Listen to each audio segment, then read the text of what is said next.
How's everybody doing, guys, gals, and pals? I'm Perfectly Techno, and we are back with another episode of Bits, Crits, and Halfwits. How's everybody doing today? I see a lot of moo times in chat. I also see a flaming Doug snuck in amongst the cows, trying to be an amazing spy, but failing horribly because he's on fire! No, That's not his fault. That's not his fault. Oh no, I've got a sneeze coming. Oh. Oh.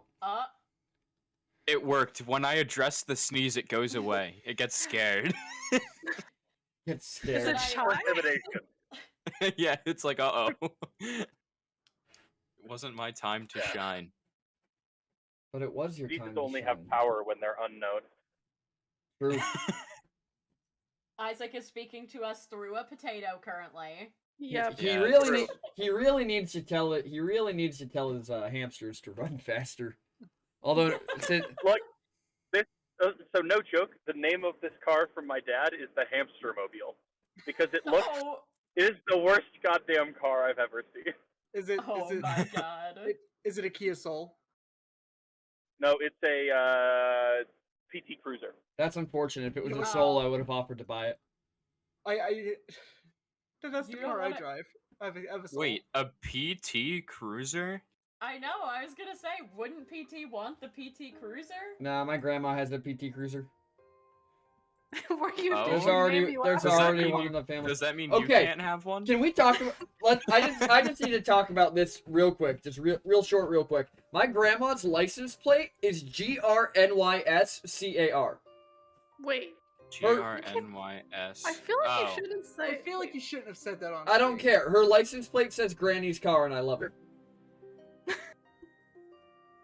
I mean, there are 50 states. I'm sure majority of those states have them. It's not that. Yeah, vanity plates are not There's truly. a granny in every state that has one of those. Do you know your granny's social security number? I do actually, but that's none of your business.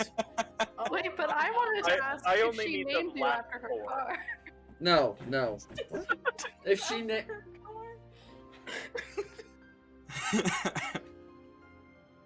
oh. Okay, fine. I just thought it'd be fun. You know, I don't know. Why does she have that car then? You know how pissed I'd be if I was named after a vehicle? I know someone who was named after a brand of tire. That is A brand of fucking what? tragic. Tires. I know, right? That's Although rough. I was named after a dog though, so. I was named after Jeff Goldblum. So, Were you really? No. so, I'm so trying it's to funny. figure out who I know who's like named Michelin or some shit. You know? Like, No, you don't know them. I worked with them at the. Oh, okay. Yeah. So it's funny. It's Well, in funny that that you said with somebody named after a car because my initials are BMW. True.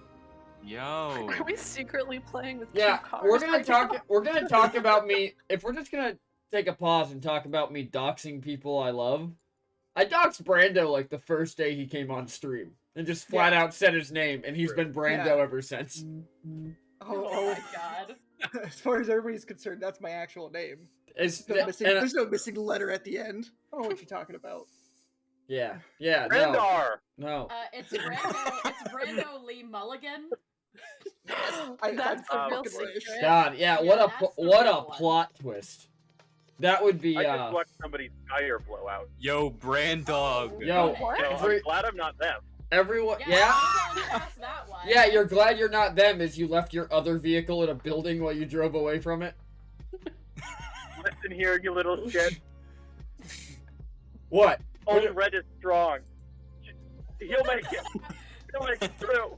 Oh, I'm He's sure. got a Old strong Red heart. has graduated to Old Red now? Wow. Yeah. Well, when Become Old Red when your fluids start mixing together. When you break down and oh god, I hate it. Okay, nope, nope. It's not Thursday. Okay. We're not doing this. What actually? What year is Old Red now? 94. So Hey. There you go. here's a fun fact. Literally. Here's fun facts. For a car to be considered vintage, it has to be 20 plus years older. Congratulations, you have a Congrats. vintage You're car. telling me. Yeah, for a car Yeah. to be considered vintage, it needs to be 20 years or older. How much can you sell a That car vintage is car for older if it than won't every- run? Which means I Everybody in didn't this actually chat need to put the new except caddy me. on it. Wait, Flam in the chat. Isaac, did you really tell Flam that you want to be buried in Little Red? Yes, I mean, I want to be buried in Little Red. whether Whether it's the result of a car accident where they couldn't separate me from Little Red, or whatever, I want know to what, be Isaac? buried in Little Red. more like Chase your dreams. Oh my god. more like Little Red wants to be buried with Isaac because Little Red's older. True. True. Don't worry, Little Red. I'll keep your body on ice until I die. Yeah. Also, Isaac, I have a question. When did you decide to name Little Red Little Red? And what's the story behind that? Is the car red? Yes, it is red. No, it's actually green. That would have been really funny if it wasn't, though. True. True. Now you're giving me all kinds of ideas for car names. I'm gonna name my car Little Blue, and it's tan. That's great. I love that for you. Yeah. I'm renaming this car to the Shit Cruiser. Great. Damn. Wait, Damn. you didn't tell me the story about Little Red's name though. Little Red's name originated from just somebody calling it Little Red, and I said, that's a great name. That is now its official name. Okay. Because I think I was going over to pick up the German Shepherd. Oh, yeah. Yeah. And Aiden was like, oh, you gonna bring Little Red? We can put a dog carrier in the back. I'm like, yeah, Okay, perfect. you know what? I asked because I didn't want to take credit for it if you actually named it, but I thought that I named it. Like I wasn't too sure though. So which might have been the case if it was just Aiden saying it. Yeah, well, it might have, who knows? Anyway, It wasn't I don't me. know. Okay, I'm willing to give up that. this is a point in my favor. Anyways, guys, welcome to Bits, Crits, and Halfwits, episode 23. Oh, hi. Hello. Wait, Oh yeah, we're playing D&D, I forgot. We're live. Yep. I thought it was a Thursday stream, sorry. First things first, I would like to introduce all of our characters. First, we have Robo Elliot, played by... A potato. And that potato is then played by Professor Malum, which is then played by Isaac, which is then played by the shit car, the PT Cruiser. Makes sense to me. All right. Then we have Lyra Dream Shadow, played by... Oh, that's me. Sorry, I'm eating a brownie. I'm Rosie. That's me. You're eating during don't mean to introductions, Rosie? And then we have... You My could phone say... is at 1% battery. I'm gonna disappear You're any eating. second. You're eating during introductions, which means you could say you're doing a nom. Speaking of which, we have Nom Dream Shadow, played by... Why? I really do not like how you just said you're doing a nom. That's highly inappropriate and should stay on the Thursday streams, PT. Understandable. Have a nice day. It's me, Nom, played by Gentleman Ferret. Who is played by Clang. Truly. And then we have Noozin enter blank space here, played by... It's me, the Sky Tea. Let's go! Let's go! Let's go! Right, yeah! And then we have Lulin, played by... That's Lulin Bolt Speaker. That is Lulin Yeah, Bolt Speaker. the You're not Minotaur- nameless yet. Yeah, the Minotaur with the last L. Yeah, the Minotaur with the last name. You love him, you know him. Yeah, matters, let's though. go! He's the world's most perfect Minotaur. Yeah, Goblin Ball. Yeah. Okay. Goblin Ball is And then the we have best game PT. we've ever come up with. Woo! You're absolutely right. Goblin Ball was the best fucking thing ever. I'm the asshole who runs this game. So welcome to the Yeah. Disaster Tour, and I will be your tour guide. Woo! Woo! Woo! Anyways, everybody but Elliot, because I'm pretty sure he's about to die here in a second. Give me those, Oh, he did roll a D100 roll. Oh, it's not looking good for me. How did you do that from your phone? He's very talented. Isaac is already dead. True. Hey, He I has rolled. simply passed away. I rolled more than a 2 this time. Yay! I love that for you. I'm Elliot sorry. rolled- Are we gonna? I don't know if. I Thank don't know if goodness, any. Rosie. I don't know if anybody watched No More Light, but one of them rolled a 2, and then somebody else crit failed. Oh, that's Oh so my good. god. I forgot to turn hardware acceleration back No. on. Yes. Be back in No. Yes, you watch those slow dice bounce across your screen. Oh my Wow. god, hold Oh. on. Anyways, Lyra, give us our Aw. recap. What? We don't even know. I- Oh wait, yeah, we do. I- Okay, fine. I'm just shocked that I Um, don't have to do it this week. What? I was what did close. happen? I was really banking on luck being on my side. Okay. So, Which is really weird considering don't you take notes? I do. I just didn't have my book out. Okay. That's very parasocial of you. Yeah. Yeah, it's parasocial that you know that actually. Well, this isn't the No More Notes campaign, so I assume you all take them. Oh, was that campaign number 4? Anyway, No. Notes. That's No More Light. None of them took notes. Anyway, okay, so, well, I didn't take notes last time. You were too invested in Nom's top 10 trees. I was, okay, yeah, so that's what happened. Okay, That's so, all that really matters we- from last time. yeah, okay, from the perspective of Lyra, she woke up, she's probably dead, but also in heaven, because there are books just everywhere surrounding her. And then she got up and sees her friends, so they're probably dead too. And then they met a big ol' army that's like, we're gonna help you, except for one of them's kind of an asshole. Nom did a presentation on his favorite trees, which was great. Absolutely amazing. And then we did some research. We did a lot of reading. And then someone interrupted my reading with yelling. So I think that about covers it. I like the implication here that Lyra didn't look up from the reading, so she actually doesn't know who's currently in a screaming match. Yeah. She just understands that there are loud voices taking place around her. You forgot about Nom stealing the book right out of your hand. Oh, true. That happened too. Alrighty. So as our story, Dungeon Doggo, no. I don't want kisses. I'm trying to DM. But as we begin our story, Lulin, you just watched as Noozin and Elliot are screaming at each other. Nom just crawled under the bed and disappeared.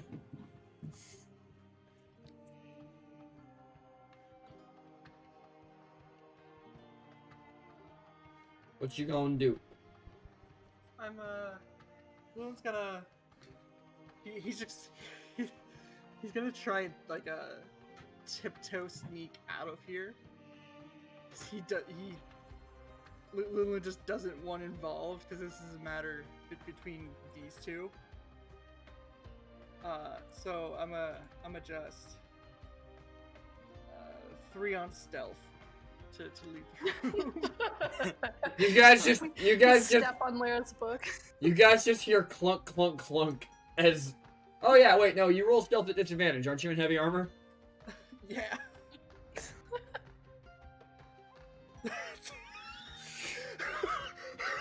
It got worse.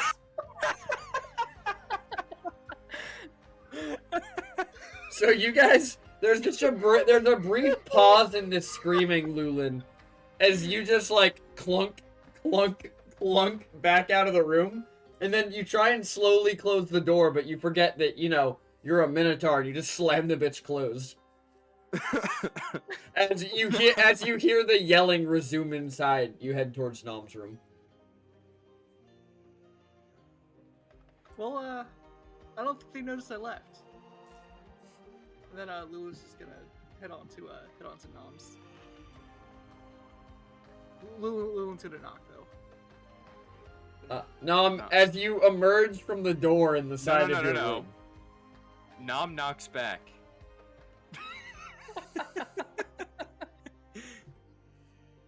Oh, I was gonna say you heard the knock as you came out from the door in your room. Oh, okay. I thought you were gonna. No, I wasn't gonna make you open the door. Gotcha. Okay. So then, yeah, Lulin knocks.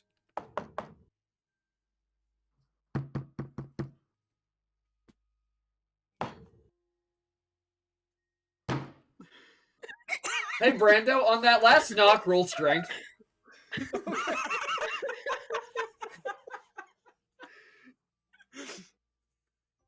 Oh man, these rolls. You just see that as that final knock comes back, Nom, you just see the door shake in its hinges.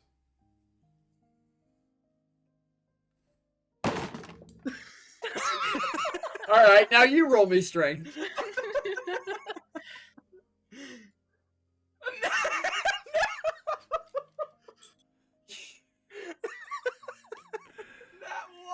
This was a masterpiece. Hey Nom, what is your reaction as you punch something for one of the first times in your life, and you punch wrong with your thumb inside your fist, and now your hand just hurty? And I'm just gonna audibly go, ah! Alright, you win, come in. And then he opens the door. That's what I thought. Oh, what's up, Lulin? I'm gonna be honest, I had no idea who that was on the other side. Understandable. I don't think I could have. I didn't want to be in there. Yeah, me neither. I'm not good with confrontational stuff. Neither am I. I've never been one. You want to see the shiny rock that I stole one time? Oh hell yeah! Yeah. And I was gonna go over to his big pile, and he's gonna pick up a shiny rock, and it's like all smooth, and he turns to him and he goes, "I thought I lost this because I skipped it on a lake once, because it was just like one of those perfect stones. You know what I'm talking about." Lulin, you recognize this rock as one of the religious artifacts that Nom stole from you at Noozin.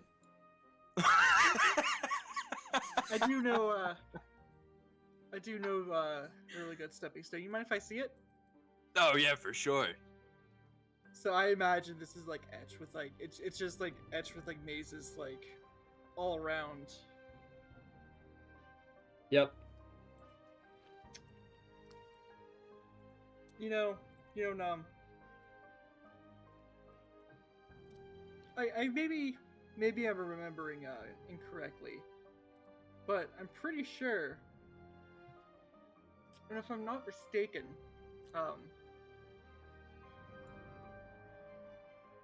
you stole this outside of a town in Colbodia. I don't know, maybe. Well, you see, and Lillian flips the rock over, and you see his initials. Oh. Well, I mean, it happens, I guess. We're past that. I would hope we're past this point. Lilith's just gonna put it in his pocket.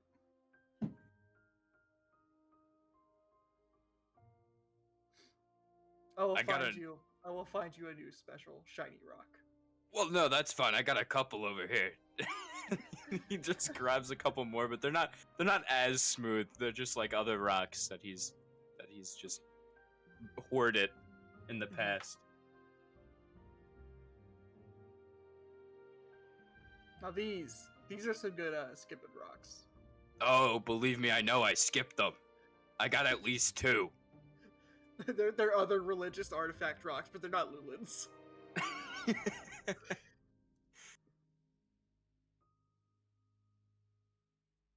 Fair. Brambo, I'm sending you a message. Oh boy. Uh-oh. We're in trouble.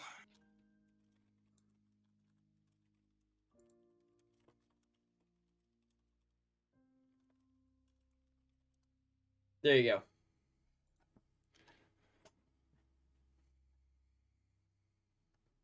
You know, if I'm not mistaken, wasn't there a pond in the Echo Garden? There is. Skip rocks. Let's go skip rocks.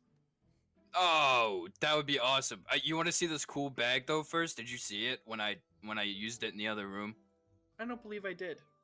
Oh, it's so cool. It's so cool. Watch this. And then Nam is going to try and get another skipping rock. Just a rock. He's just going to try and pull out a rock. All right, roll me a sleight of hand. If I fail this, can I pull out Dwayne the Rock Johnson? No. 23. You pull out a perfect skipping rock. Right? It Look is at this. It is smooth black obsidian.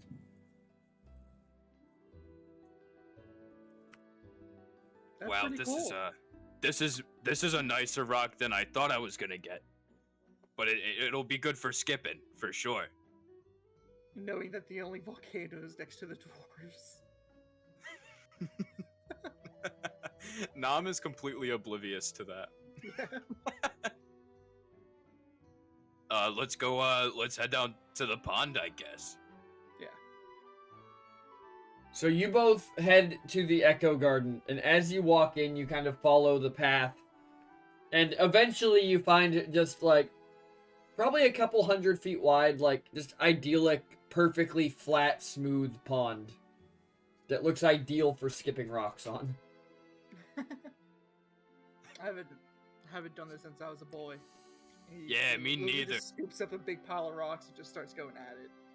Nam, instead of like skipping it how a normal person would, Nam just lobs them in and keeps on going, damn, thought I had it that time. And then lobs another one, and it just like, when it hits the water, it just goes kaplook and doesn't skip at all.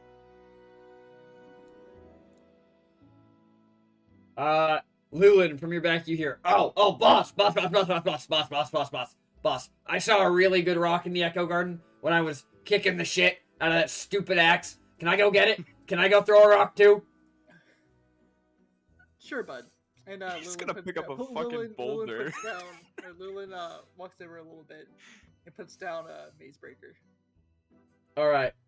You set him down and he turns back into his giant form, and you just hear boom, boom, boom as he runs off through the Echo Garden. Nom. If you don't want to be in the splash zone, I suggest we back away a few feet. Yeah, I think I know what's coming. Nam's gonna back up. MZ comes back with what appears to be like an altar. Like he ripped the top off of like a stone altar. And he walks up and he goes, okay.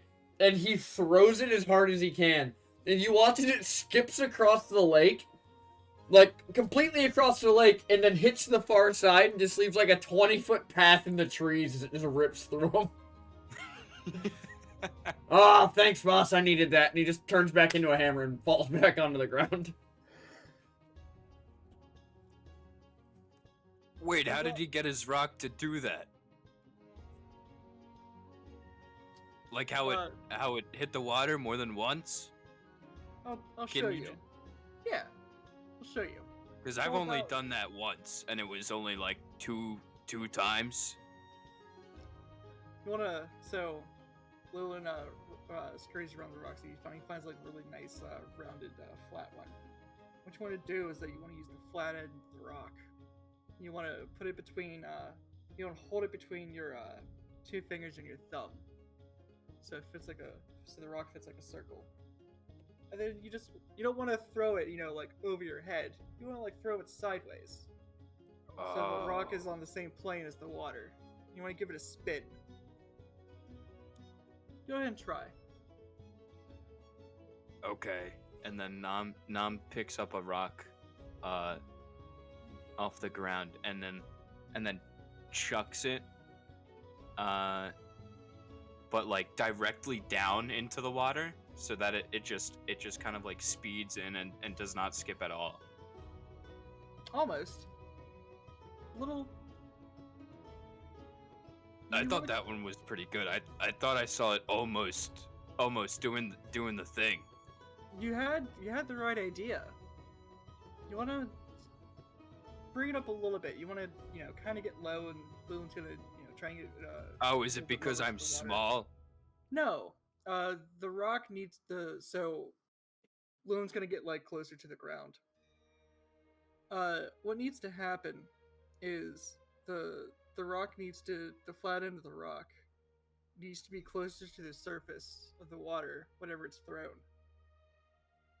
Instead of throwing it at arm's length, you kind of Oh, like if you're get a little down. like if you're skinning an animal. Sure. You want to? Oh, that makes sense. So Loon's gonna hand you the rock, and he's gonna pick out another one. Try and follow my movements, and Loon's gonna get like hunched down on his not like on his knees, but he's gonna kneel, and he's just gonna skip the rock. It's not great, but it skips a couple of times. Nam will try his hardest to follow the movements, and then do the same. I have gone blind. Send help. You really have. I really have. My guy. I know. But not as much as these rocks are slipping beneath the water when Nom throws them. Nom, you watch as the rock bounces once and then goes into the water. Oh, that was almost my record. It just takes practice.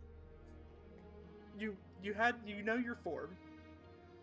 You Yeah, just I need didn't improvement. know there was a different way to throw rocks. I've just been tossing them in and hoping for the best. My old man taught me how to skip rocks. He wasn't around often. Once I started doing military work, I stopped seeing my family. Or more so, they didn't agree with me doing hard labor and military work. They wanted me to be more political and closer to the Ew. governing bodies. Yeah, that's what I said. That's disgusting. I lived in an old shack with my family, and then they got napped. Every last one of them. Sorry to hear that. Nah, it's fine. I'm over it. It happens, I guess. Well, you may not be the family that you originally had, but at least you have another one now. Yeah, well, I mean, I somehow got adopted. I'm not really clear on how that happened, but I guess I appreciate it.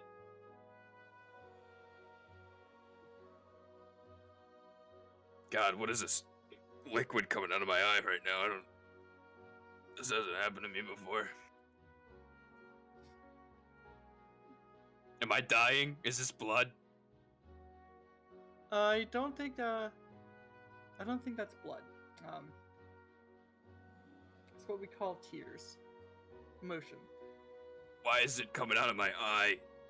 Usually I'm the doing my liquids part. come out of my body through my entire body. Like, I think they're called my pores or something. Lulu's getting to Hey, thanks for the subscription, Matt.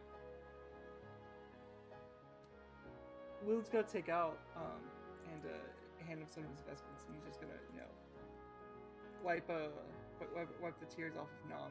He's just gonna put the pile of rocks between us, and Lulu's just gonna start lobbing them in. Hey, I thought you said that wasn't the way to do it, though. I mean, there's a way to skip a rock, and then there's just ways to have fun. And Lulu just finds a really big rock and just chucks it into the water. As that splashes into the water and just go bloop, and you just watch water like kind of jet into the air. We are going to cut back to Lyra. You're reading this book while these two are just screaming at each other. Yeah. And at this point, Lyra has kind of looked up. And When you look up, Elliot's the one screaming. Now listen here. Just because you don't trust these people doesn't mean that they aren't assets, all right? These people are on our side. Objectively. They are willing to sacrifice their lives to save the world. I never said that they weren't assets, Elliot, but you specifically said that Bathos trusts you. But Bathos doesn't even know you. He doesn't know anything about you. And you just said that he's got some kind of grudge to pick with this city that the were people here have dealt with a lot over the years, and I understand that. I empathize, I do. But I can't help but feel that you are playing directly into this man's revenge plot. He's trying to tear us apart. Okay, you're the one with the trust issues. You're the one that's trying to tear people apart. It's your mistrust of him it's putting a cleaver between this group. Okay? So I don't know why you're trying to say that I'm playing into some plot to separate the group. Just because that man trusts me because I have the old guy with me now, doesn't mean that there's some huge revenge plot. Okay? They were tasked with protecting the city. That's why they got Lyra. Lyra, are you okay? I mean, yeah. Great. So what's the harm? She could have easily not been okay, though, Elliot. I don't understand why you're brushing over the fact that they literally came to us in the maze, murdered Lulin, and took Lyra by force, even if it worked out in the end. I'm sorry that I don't think it's unfounded for me to feel mistrustful of someone who is willing to do that to us, to people that he knew when he met us were supposed to be these locksmiths, which he has already clearly shown that he doesn't care about or isn't interested in really entertaining the notion that we could be locksmiths. He wasn't, at least until he was able to separate you from the rest of us and talk to you individually. Do you not find that suspicious? He trusts me because I have the old man. The only people they've ever followed. Because quite frankly, everyone else sees them as cannon fodder. They see them as less than human because they're lycanthropic. Okay? And I would think that you would have at least a little bit more empathy for that, given how we met. Okay? They are the outcasts of this city. And you trusted us right off the bat, didn't you? So I don't understand why you can't just give this man a second chance. He has made it clear to me that he isn't particularly interested in reconciling with me directly. I extend the courtesy to people who act as if they would like to be civil, but he hasn't been. I don't know what you want me to say. I am empathetic. It's not that I'm not empathetic to the were people in general. I am suspicious of Bathos specifically. I do not think that they are bad at large, or that even most of the people that follow him might be under the same illusions that he is. I am fearful of that power vacuum. He trusts you purely because of your weapon, and perhaps he mistrusts me because of my weapon. But that means he's willing to make snap judgments about us based on artifacts that we were arbitrarily assigned, as far as we can tell. I didn't intentionally choose to take up the axe. You didn't intentionally choose to take the brooch. We were given them by some otherworldly power, for all I know. These artifacts have seen us for millennia. They have known about us for a very long time. We were selected. Whether it be our situation, whether it be our attitudes, whether it be some other matching thing, we were selected. He trusts that. He trusts the selection of the old man. Maybe he doesn't trust your selection, but he trusted the old man.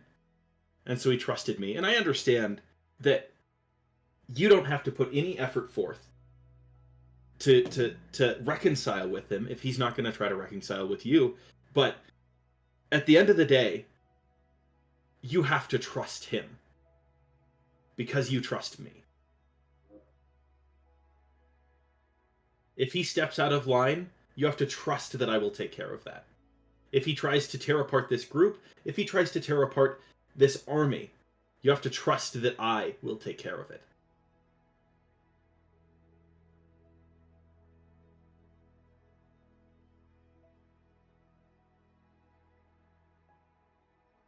It's not that I don't trust you to lead, Elliot. It's not that.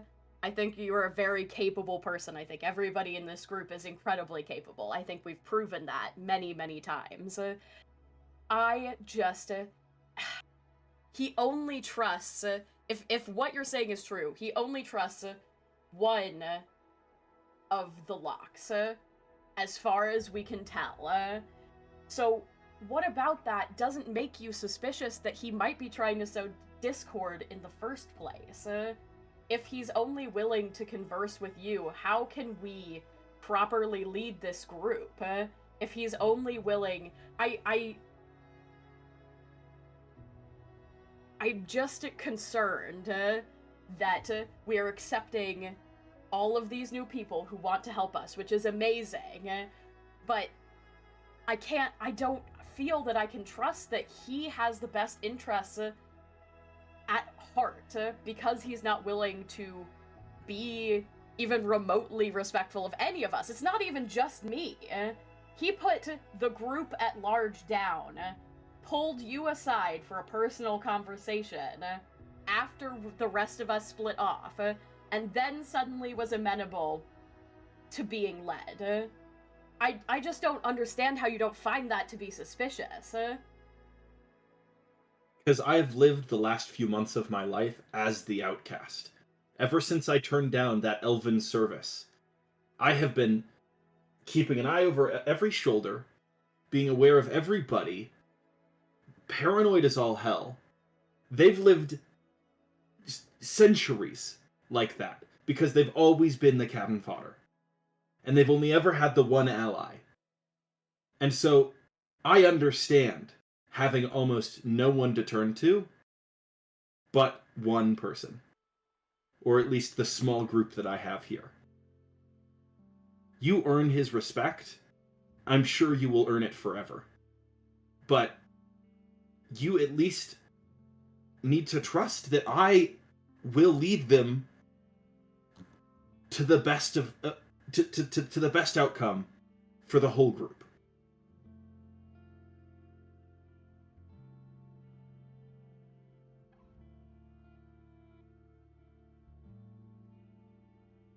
Like I said, Elliot, it's not you that I mistrust. What I am mistrustful of is the fact that he is taking advantage of that sense of outcastedness. That perhaps he senses you in clearly you. don't trust me to be able to be aware of that. To be able to be aware of being manipulated. To be aware of people trying to control me. Okay? Just because you don't think he has good intentions at heart doesn't mean that I am going to be vulnerable to that. You don't trust that I can hold my own ground. That I can stick to my morals. That I can maintain my trust in this party. I have a moral backbone, no matter how little faith you have in that. I never said that you didn't have a moral backbone. No, you just implied that people can manipulate it. That people can control me. I am concerned that he is putting you in charge of this group so that he can enact something from underneath you. Something you might not even be aware of. I don't want you to be in the situation where there's a knife at your back and it's too late to scream.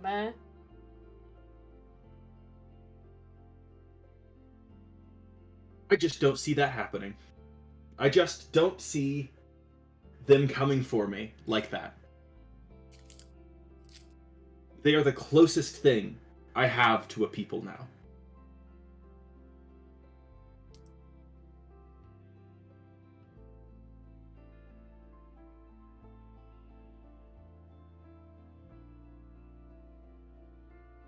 I hear you, and I respect that. I'm just concerned that he is going to use the fact that you are so desperate to belong that they are going to use that to create fractures between us. You do belong in this group, and I don't want you to feel like you need this wider group to validate that you belong somewhere. The only fractures that I see forming are the ones that are forming because you don't trust me to maintain order. And Elliot's gonna turn around and start walking towards the door.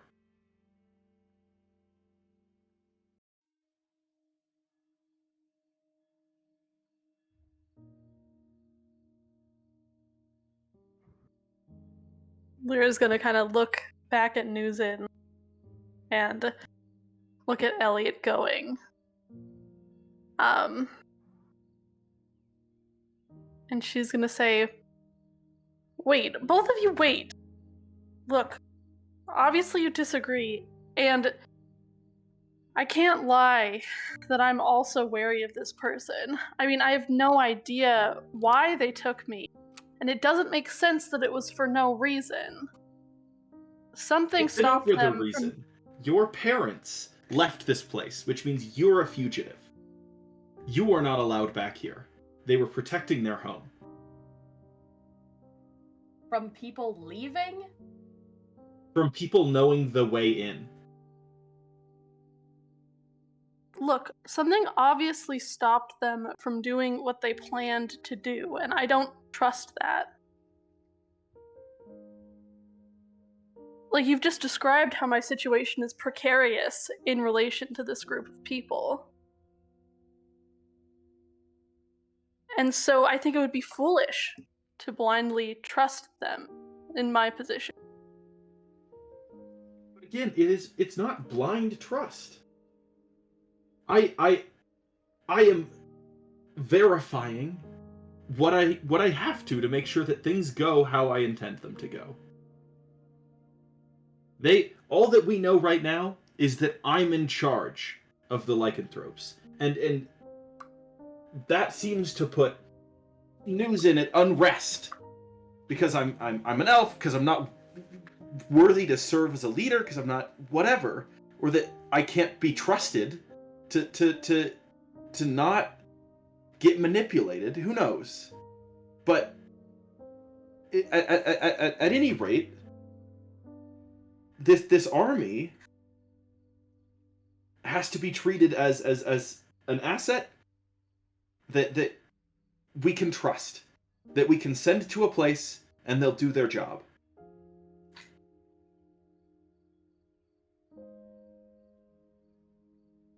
I never said... I want to be clear, Elliot. None of this is about my feelings on your capabilities or your ability to not be manipulated. I am concerned because we don't know anything about what Bathos is actually capable of. None of it. Outside of, commanding the werepeople and killing Lulin and stealing Lyra, we have no experience of what he is capable of. So it isn't about my... What about everyone else in this city? I'm wary of everybody. He's just the only one that has been openly aggressive towards us. I am concerned because we have no information to go on, and he wants you specifically. And I know it's because of your, lock, your key, whatever our weapons are, but that's all it's going on. And I understand that you feel loyalty to them and you feel a part of that community. I do. And I don't feel that you are incapable of sniffing out, excuse the pun, deception. But I don't know what he is capable of doing without you knowing. We don't know what he can do in general outside of becoming a bear.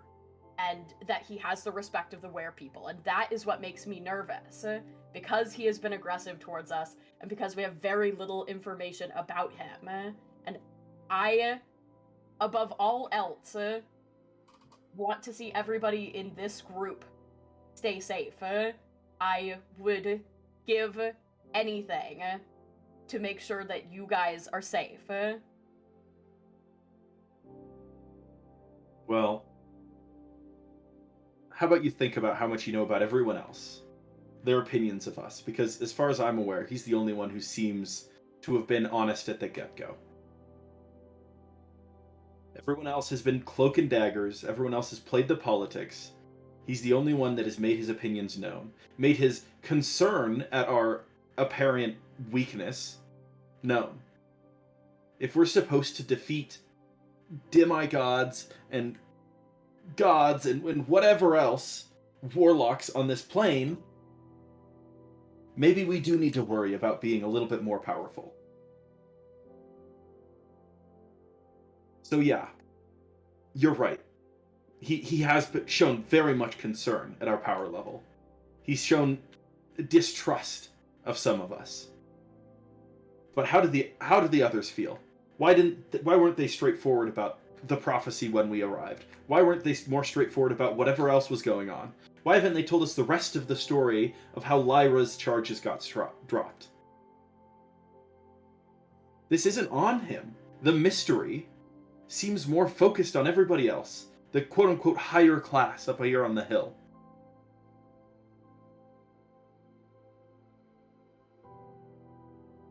Well, look, we need to trust in each other over everyone else. And I think you're right, Elliot, to be cautious of the other people here as well. I think that's right, but we need to extend that caution to all the parties involved.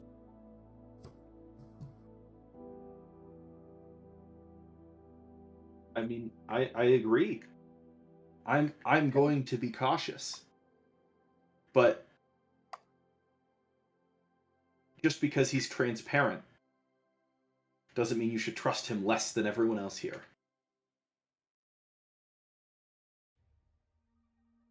As somebody who grew up in the Minotaur Nation, I can tell you that directness is not always truthfulness.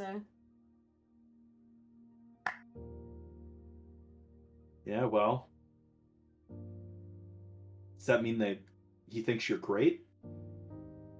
Thinks you're powerful enough to take care of all the warlocks?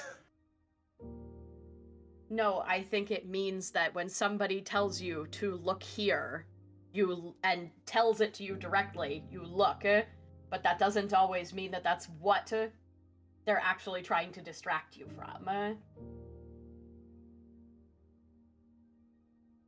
Yeah, well, that seems more like the people up here than the people out there.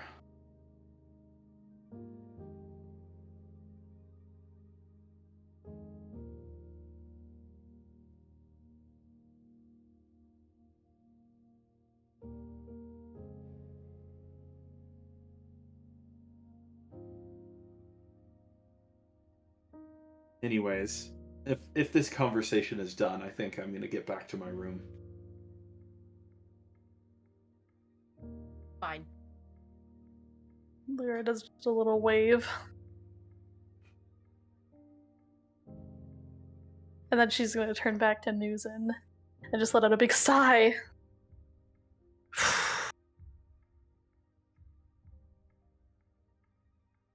Elliot, I'm assuming Noozin- you storm out of the room.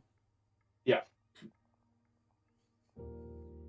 When you slam the door behind you and kind of look up, you see just that ghostly after image of Bodril standing in front of you. Okay. And he kind of just looks at you and lowers his head. And he just goes, "We're never going to win by fighting each other." And then just fades away into the silvery wisps like he did in the glade. Well, you fight me first. He's just gonna mutter to himself on the way to his room. others? No. Fighting each other. He's the one who came after our ally, and oh, come on. Unbelievable. Elliot's gonna make it a point to slam his door as loudly as possible. Lyra hears that, winces a little bit, and she turns to Noozin and goes, "He's just been so distant these past couple months. I don't know." Noozin just kind of like plops backwards onto your bed next to you, and like puts her head in her hands.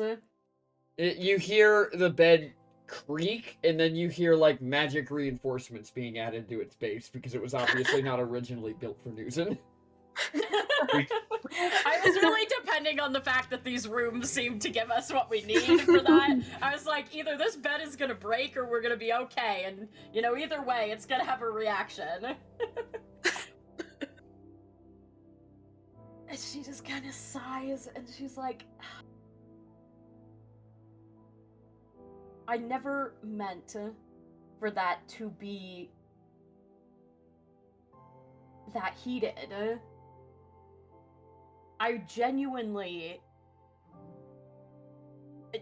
I've never questioned whether Elliot is a capable leader. I think everybody in this group is incredibly strong, and he's not wrong, I guess, that we were chosen for some reason. But... I mean, you all were, at least. You as well, Lyra. Well, I've been thinking, I don't have a weapon like you guys. I might not be the last locksmith. I mean, Elliot only just got his when we came to the Central World Tree. It could be that one of them is separated from the others. I mean, we've acquired them scattered all over the place. Heck, mine was alive until a couple weeks ago, sort of. So, In your head, Noozin, you just hear rude. Well, that's I would just another think back, reason why I'm not wrong. Well, that's another reason why I'm not so comfortable in my position here, because I think it's a possibility that I'm not, like, I'll help you guys through anything, but if I'm not one of the locksmiths, then there's nothing protecting me here. Noozin just kind of look at her and be like, what I said extends to everybody. If nothing else, you have me protecting you.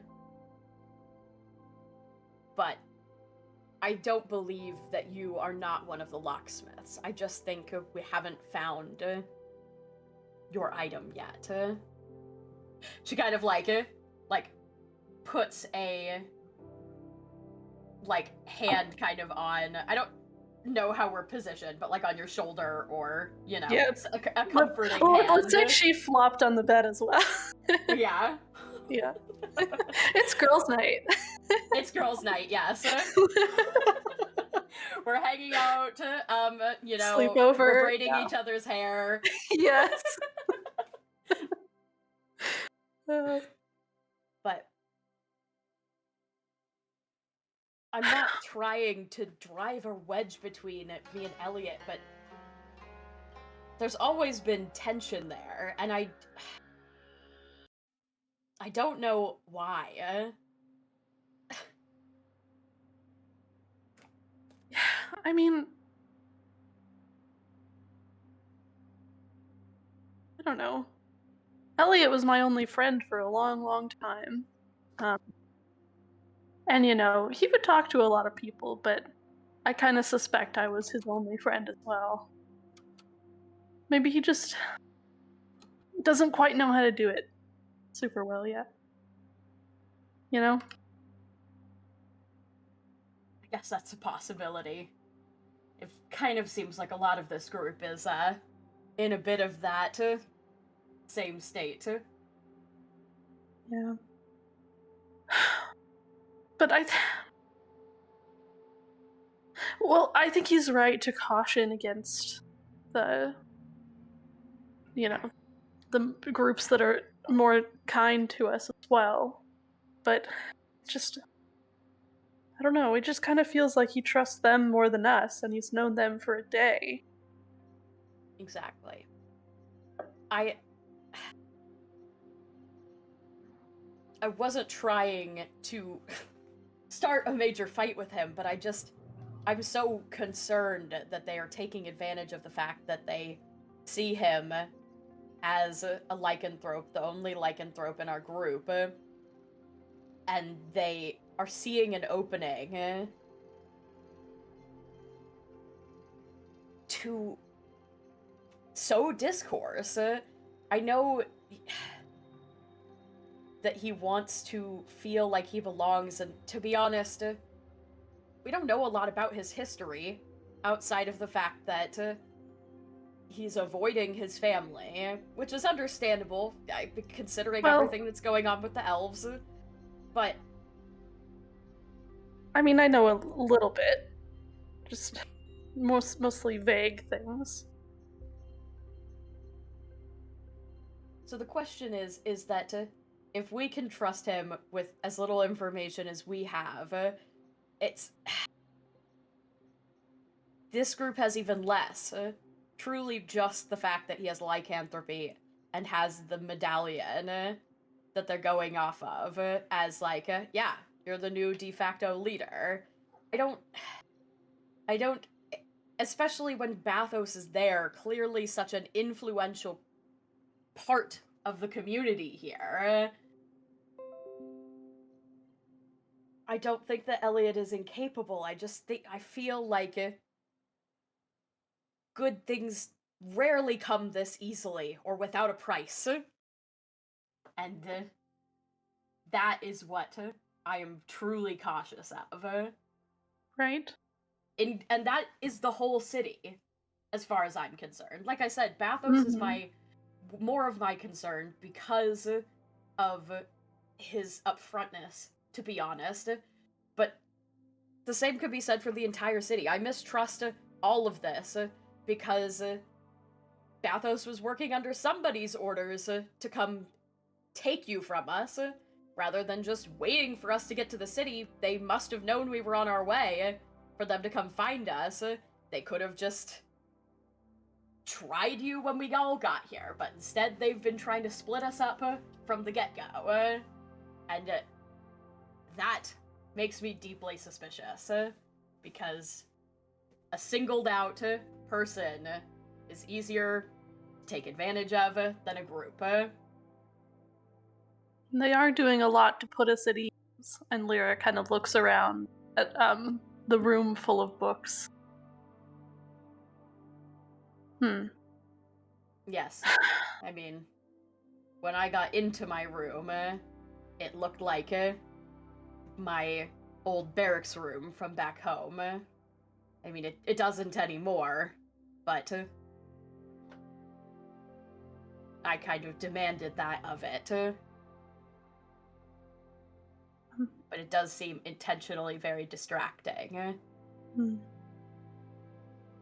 Well, kind of trying to lull us into a nostalgic mindset.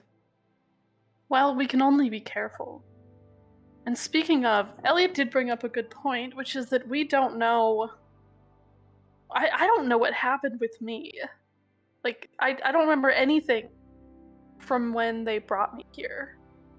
Yes. Do you think we should go ask someone? Maybe Bathos? Perhaps.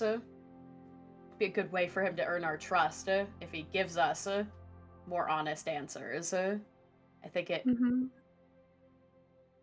And maybe if we talk, we'll understand why Elliot just trusts him so much. Yeah. I'm willing. Okay. Lyra Just as gets long as up. we stick together. Always. And she gets up as well. Alright, we're gonna cut back to Nam and Lulin. What are you guys are still skipping rocks? Yeah. Yeah. Alright. You think the cafeteria is open? Yeah, I could go for some good food right now. Some more gruel. Loon's gonna put Mace Breaker back on his back. Just grab a last handful of rocks and just yeet him into the water. Nama's gonna do the same. As you guys are walking past your quarters to head to the main hall where the food was, you hear Elliot's door slam. And Elliot's also shouting about something about a professor. Goddamn professor. He's He's the start of all this. Yeah, it's all Professor Malum's fault. Yeah, motherfucker. Elliot, as you enter your room, on top of all this, you hear, "Don't worry your little royal head. I'm coming back and you're my first stop once I'm there. You cost me 10 years in prison." You son of a bitch! Professor! And just, like, throws a chair across the room. I take it that didn't go too well. Yeah, honestly, I had almost forgot about that. Glad it's over for the time being. Should we check on them? I don't know. Is that what people normally do in this situation? Typically, but I think Because, like, I am kind of hungry. And now a little thirsty from my eyes leaking. Still don't really know or understand what that was. we'll do this.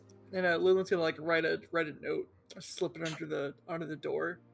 Oh, that's a And really good idea. it I'm says, going to do that too.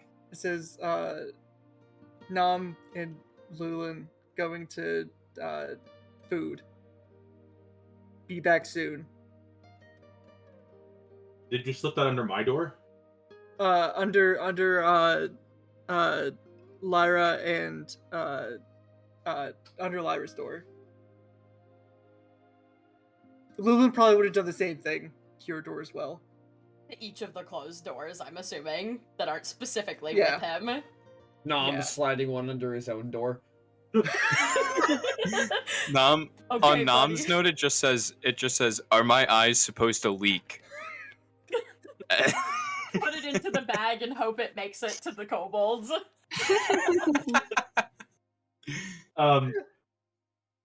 If Elliot notices that note, he's gonna immediately open the door and be like, "Yep, I use something to eat."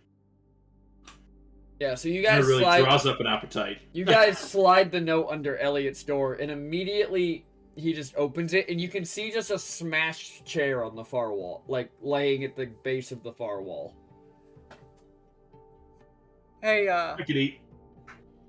a bit of therapeutic advice. Skip some rocks. Rocks. Yeah, skip some rocks at the in the Echo Garden. I don't know that I'm There's a strong enough pond to there. break rocks yet. I think you could break some rocks. But no, skipping them. Just Skipping them. Yeah. It's therapeutic. Okay. Yeah, I'll have to figure out what that one means later. You said you were going for food? Yes. Great. I'll follow. and you'll notice that, like, right now, Elliot is, like, half wolf mode. Like, he is...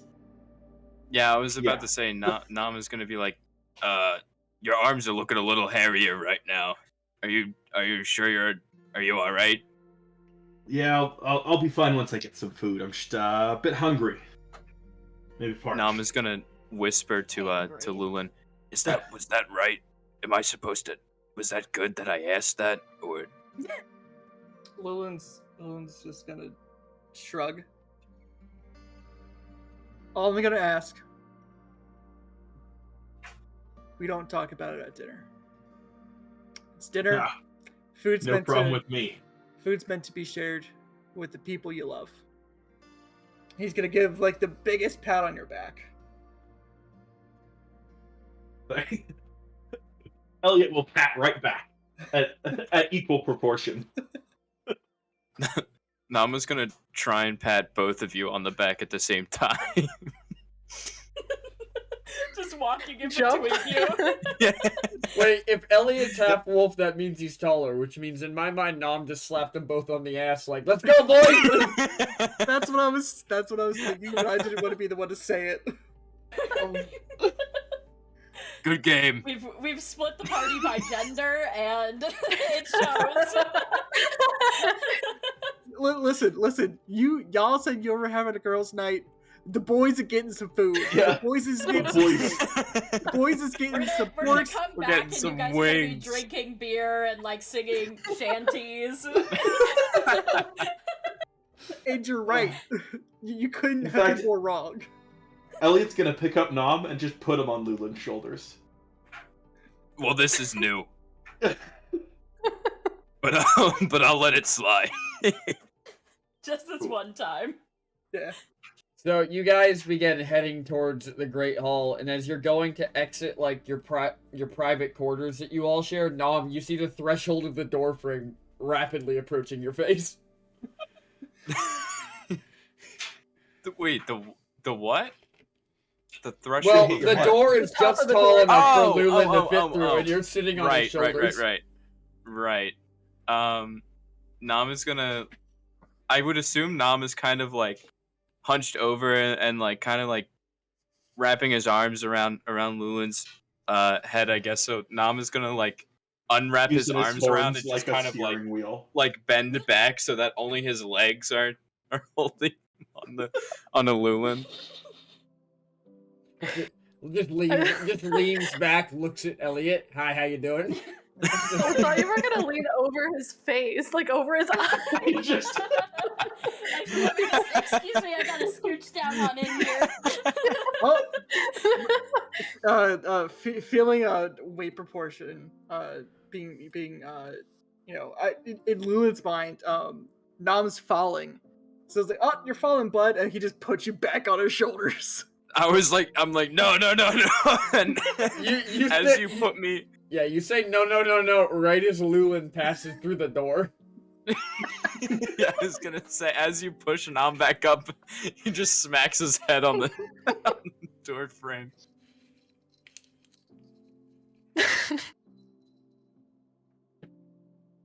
I was bending down for a reason. Oh, what? My bad, bud. It's fine, I've dealt with worse.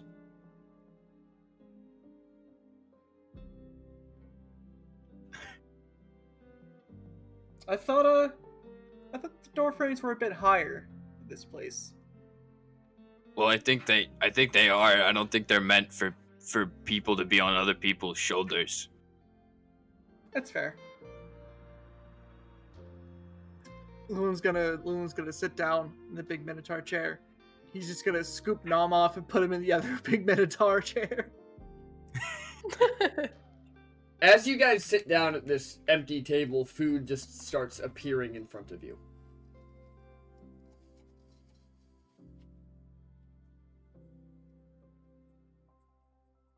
This is great. We should get these everywhere. Why doesn't everywhere have these tables? Probably expensive. But I agree.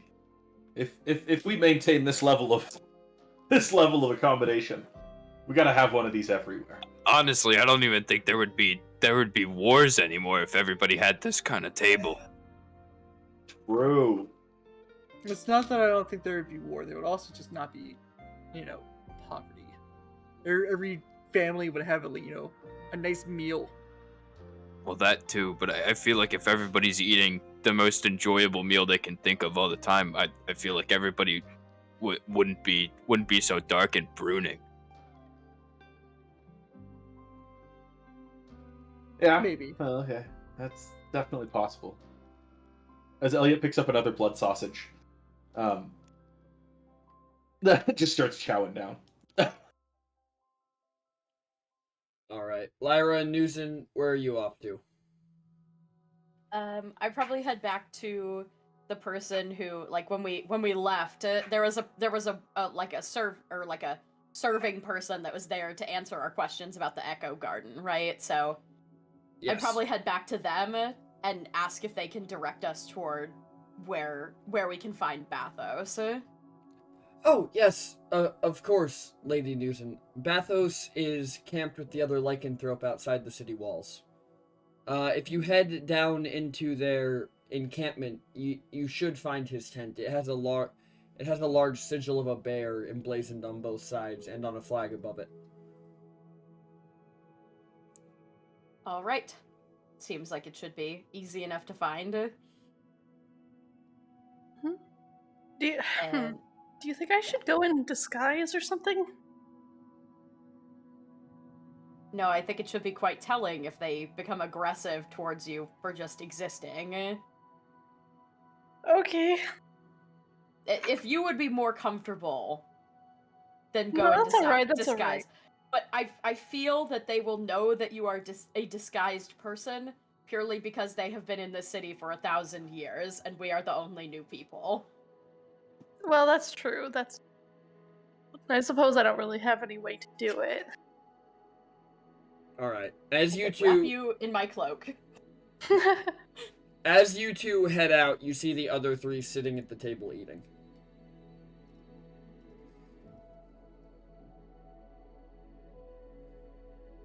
I just passed by. Noozin is looking particularly resolved and moving with a decent amount of purpose. Lyra kind of glances back and waves. And then keeps following. Alright, you two... I imagine all three of us is just faces We're in the counting plow, them. Yeah. faces in the soup bowl. If Elliot noticed, he would wave, but I'm thinking faces in a Elliot didn't pile notice. of hay. He's got a lot of meat and And he's focused on eating it before Lulin notices that half of it is beef. gotta eat the beef first. Fast. I've been dying for this shit.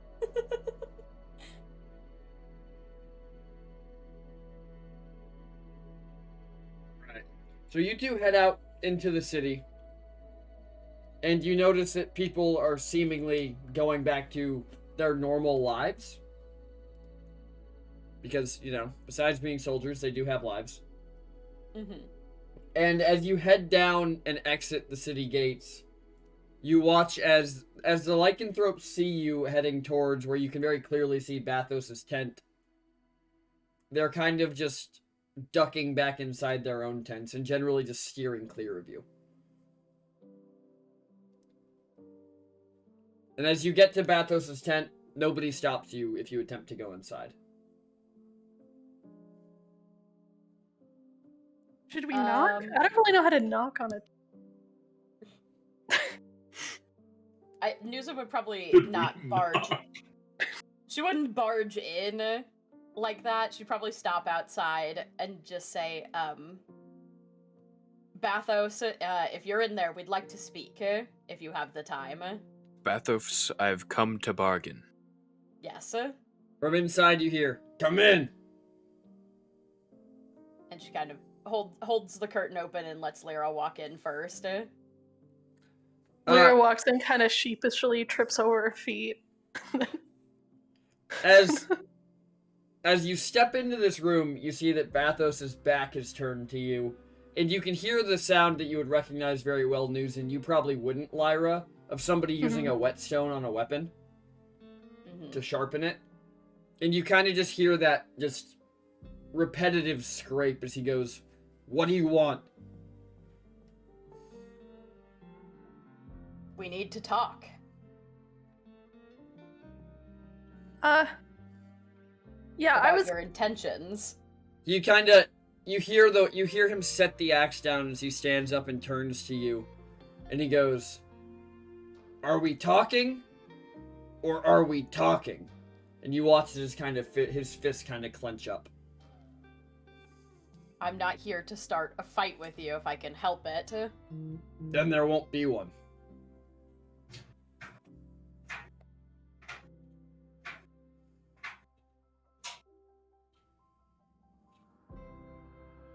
Well,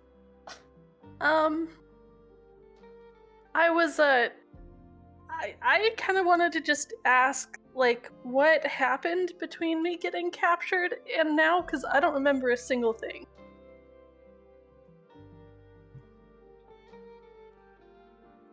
He kind of looks at you, he goes, Ashford gave the order as soon as he realized you were in the maze. We didn't know you were a locksmith. And Ashburg is? And she kind of turns to Noozin. The head person that we met earlier, I believe, at dinner. Or I guess it would have been yesterday. Oh. And then, but what happened after that? Once we realized who you were, we made sure you were taken care of. We put you in your room. How did you know who I was? How did you know she was a locksmith?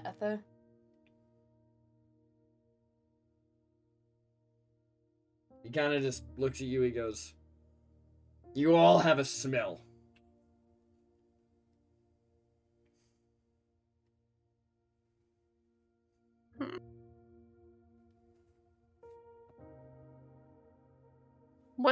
What do I smell like? It's not bad, is it? Cinnamon. Well, you specifically, cinnamon. Oh, that's nice. That's not bad. But what do locksmiths smell like? He kind of looks down, he looks back up, and he goes, as weird as it sounds to say, the 5 of you smell like hope.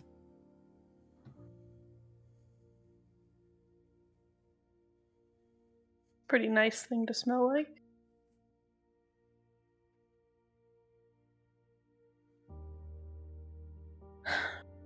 So, I'd also like to know a little more about the circumstances of my mother leaving here. Why was she forbidden to leave? He kind of looks down. And he's just got a genuinely solemn look on his face. And he looks back up and he goes, when your mother left, she abandoned the pact. And that's unforgivable.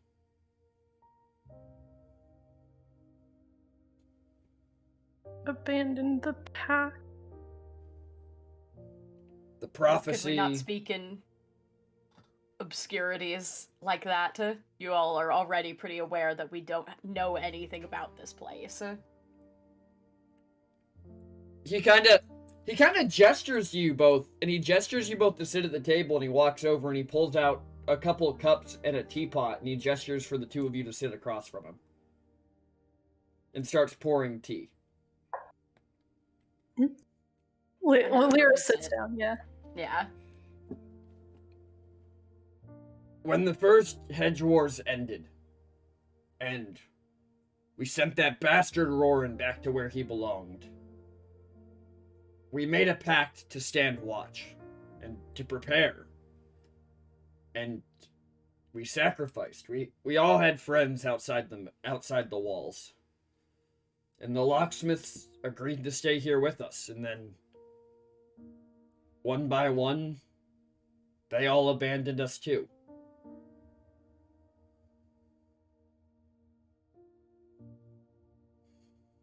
So my mom was a locksmith?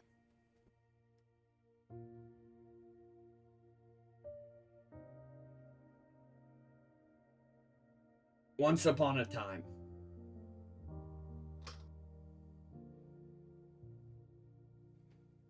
But all the other locksmiths eventually became, and she kind of like gestures to Velkin on her back, sentient objects. How did her mother escape that fate, I guess? She stayed here.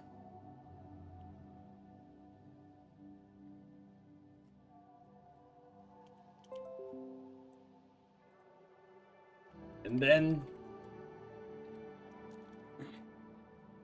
she chose a new family over the one she had.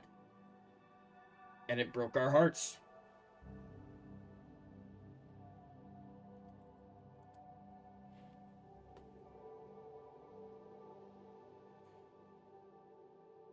Huh. Lyra kind of leans back and looks up and is thinking. The So, tea he how is poured it- you all is chamomile, by the way. Nice. How is it fair to then blame the daughter for the mother's choice? She had no control over the family that her mother built.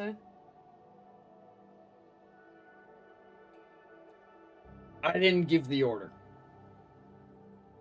You didn't fight it either.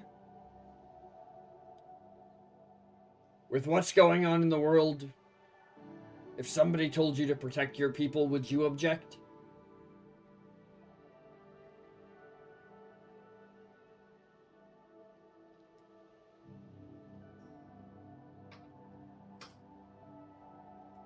That is a fair point.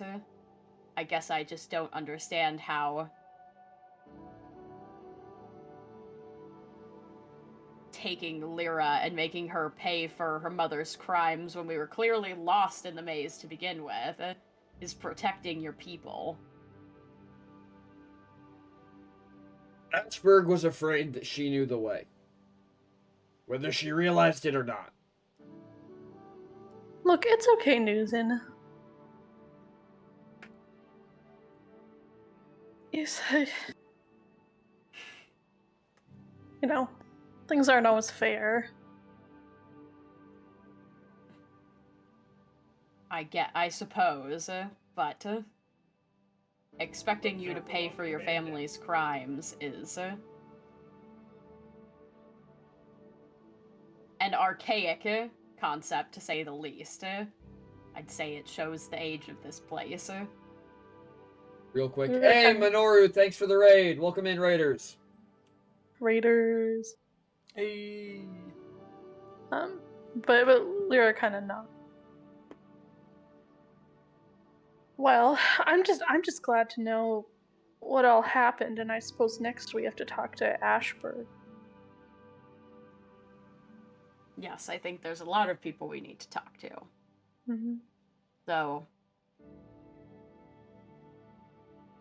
I have my own questions about your intentions pulling Elliot aside from the rest of the group after making it pretty obvious that you have a general disdain for us.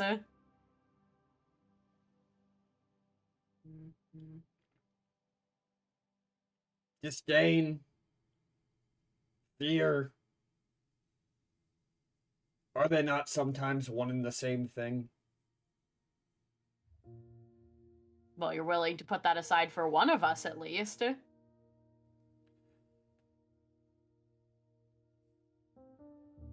When the rest of them left, Velkin, Ulfast, Amora, your mother, Guru stayed. He defended the gate. He maintained the maze. And he kept our lock working. So I don't trust the influence that the rest of them have over you. But I'll trust in his decision.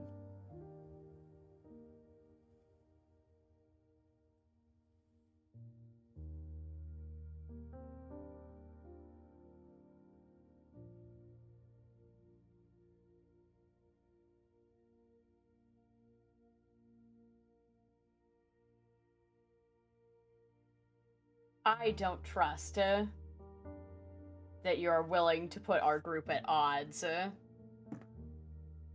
because of your personal quarrels. And I take issue with the fact that you are sowing that discourse to some extent. I would like us to work together, despite your transgressions against our group. I can respect that you are following orders, and I can respect that you have your people's best interest at heart.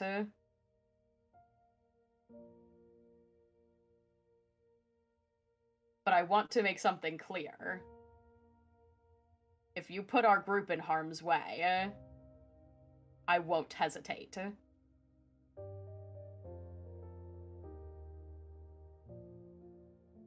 You don't seem to realize we're at war. We're all going to be in harm's way soon enough. None of us can prevent that. Specifically about you, and whatever grudges you hold. I'm aware that we're at war, and that we're all going to be in harm's way. That is not unknown to me. I lost practically everybody I know to this war already. My own mother, in fact. I'm not unfamiliar with loss, and that is why I am willing to fight and do whatever it takes to protect what I still have. And it is why I am deeply mistrustful of anybody who is willing to try and sow discourse in the group.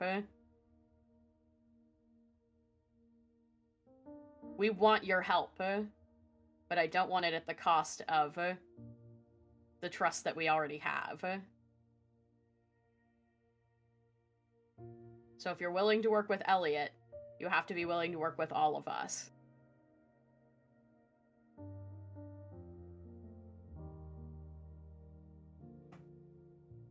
No.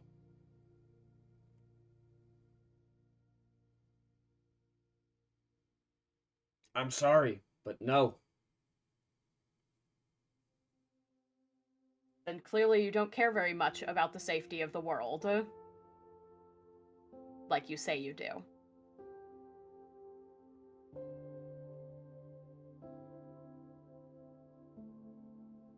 I care about the safety of the world.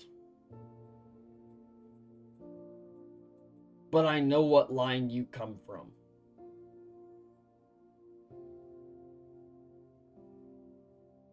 And the lines you both come from. And if you're anything like your ancestors, you'll never really know when the war is over.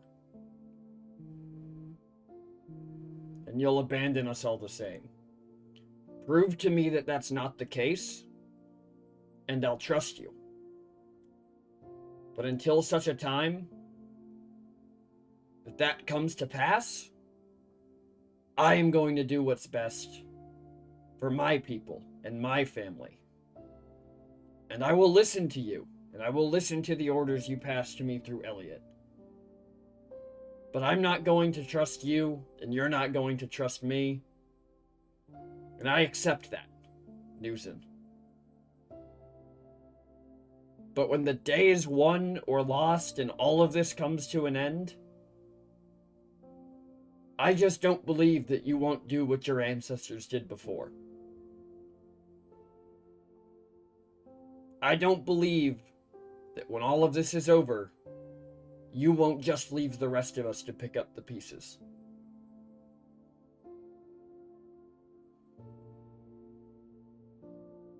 She stands up, keeping direct eye contact with Bathos, and says, I gave up my family name to be here in the first place.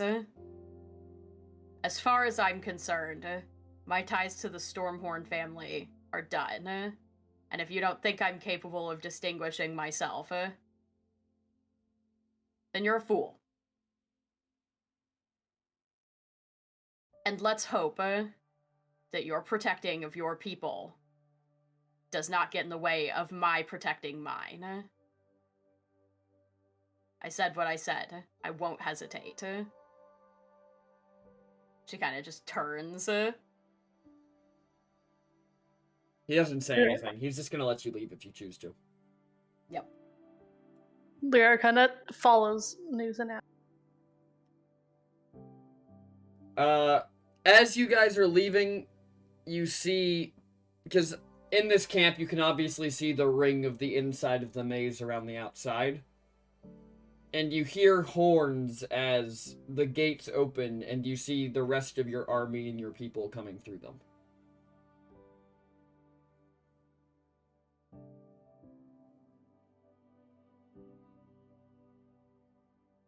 I head over as if we were intentionally here.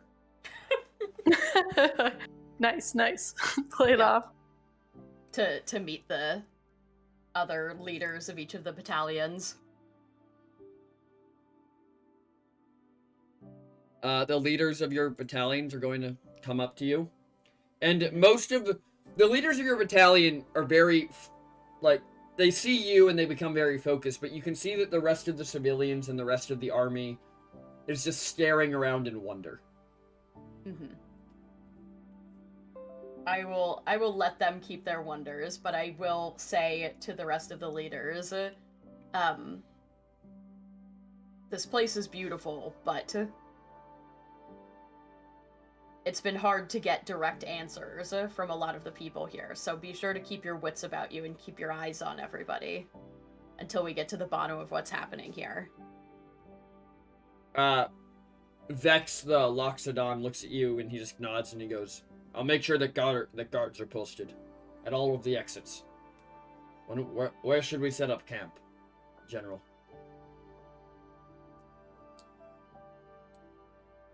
Is there, like, any good cleared spaces? We weren't really directed where to let our people set up. Your keep is big enough that maybe not the civilians, but at least your army could be barracked inside the keep with you. Oh, okay. Like, when I say you guys have a keep, I mean, like, you guys have, like, a dead-ass keep. Like, full walls, Okay. castle, courtyards, housing. Got it.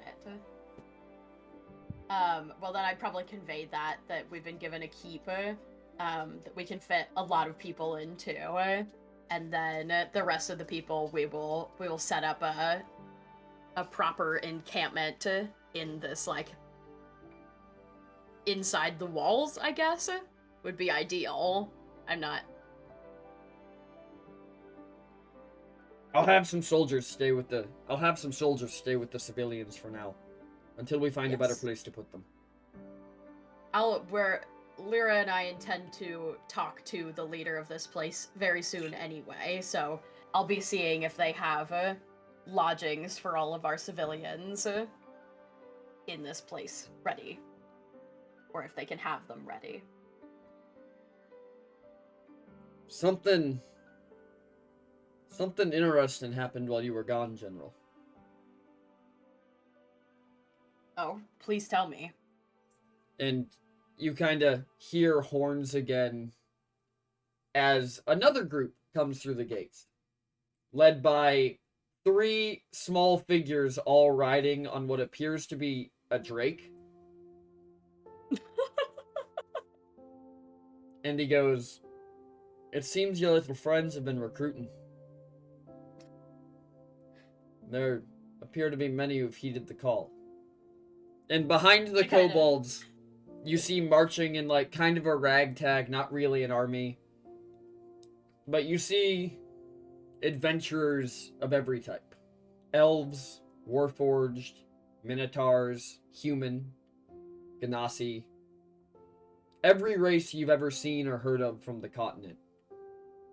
With weapons that are unique to them and armor that is theirs and theirs alone. Marching behind. And he looks at you and he says, "They say they've heard what happened to Skip Bill. And they say they're here to fight for you."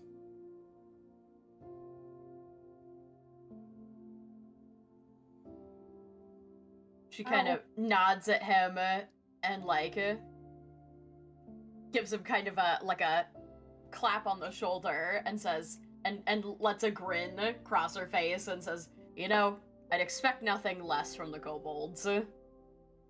As you say that, they kind of ride up next to you. One of them look down and go, "Big cow lady." You've got quite a steed. Yes, we found in mountain. Well, I respect a good mount. Yes. Thank you all for your help. He say you might know cousin? Then he kind of pats the Drake on the head and he goes, you... And he kind of looks down and he goes... And he just kind of... Like, one of them scrabbles off the horse and runs up and, like, gestures for you to lean down towards him, Noozin. I crouch down. He says cousin is Derek. We tell him we don't know Derek. And I just kind of whisper back, probably should keep it that way. He might be kind of upset if he finds out what happened to Derek. The kobold looks up, he goes, what happened to Derek? Noozin just casually takes the dragon stuff that's hung on her horn off and sticks it in her bag. Oh. She's like... Oh. Big cow lady turned Derek into jewelry. Well, to be fair, Derek tried to kill us first. Yes. Yes. Darren tried kill us first too, but we stronger. That is true. That is true. I mean, that's exactly why his cousin is your mount, right? No. Cousin is Darren. This, and he turns to Justice Drake, he goes, this Darren, not Derek. Oh, I see. Their family has kind of a naming thing. Yes. Oh. Got it. Kobolds make stop in hedge. We bring gift. Oh? Kobold kind of looks both ways and goes, Kobold snuck in, robbed circus. And he opens a saddlebag and you see the thing is full to the brim with memory orbs. Oh my god. And there are saddlebags on every mount in this army that they are bringing in. Wow. You all really hit the lottery, huh? Well, Or yes. the jackpot, you know what I mean. We sneak in circus. We find all bad soldiers, and in middle of night, we steal memories. Well, they're probably not going to remember what they were fighting for, so I guess that's good. No. When we leave, most of them just be going, bleh, and drooling. It not good for them. It very good for us, though. We rich now. You're very rich, I see that. Yes. Well, thank you for- We use orb. We go and go buy nice house.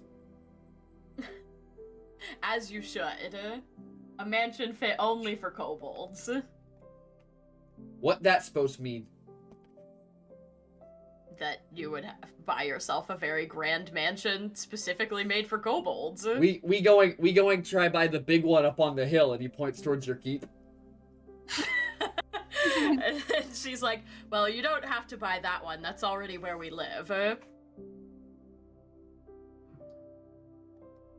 Hang on. We need discuss, because that was not told us. And he pulls the bag out, and he reaches into it. And Nom, you feel a hand on your tail. And the rest of you watch as Nom just screeches as he's pulled into just dead air and disappears as they pull you out of the bag on the other side. Oh my god! Jesus Christ! What the f- Oh, it's you. You guys did the thing that you told me not to do. Yes. You did it again. Yes. Hi, Nom. Oh, hi. He's like in the middle of eating a chicken leg. Like I imagine me and Elliot just like jaw is on the fucking floor, but like we were like mid bite or like mid sip. We're just like the actual fuck. man's just got fully stolen from your presence. So what is what is going on here? I Oh. see that the troops showed up. Kobold. We offer you deal for big house on hill. Oh, right. That one. The one that I pulled you guys into earlier. Yes. Okay. We offer, and he kind of turns around and goes, We offer everything we bring for Big House. Well, I think everybody's using that right now. But you kobold, that mean you own house. We buy house from you, then we use. Well, why? I mean, you could just stay in there with us for now. You own house, which mean kobold also own house. Kobold understand, and he kind of like puts the saddlebag back on and buttons it back up. He goes, now kobold rich and own biggest house in city. Well, since you're rich, that means I'm also rich, right? You watch one of the ones on the Drake just slide the brass knuckles back on. No. Don't go sliding those brass knuckles on, or you're not getting the house either. This was a mutual thing here. We angry you learn kobold laws.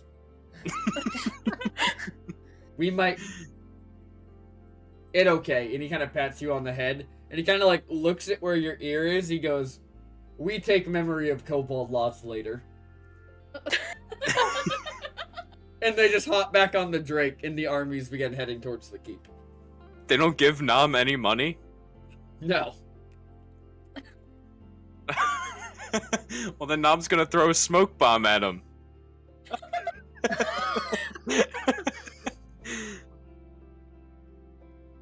Nom, what's your AC? 16. Alright, give me 1 second. Anna.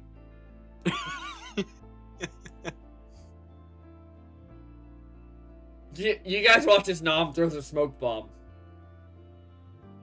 And you guys just hear pummeling from inside the smoke. And Nom, you're not getting hit.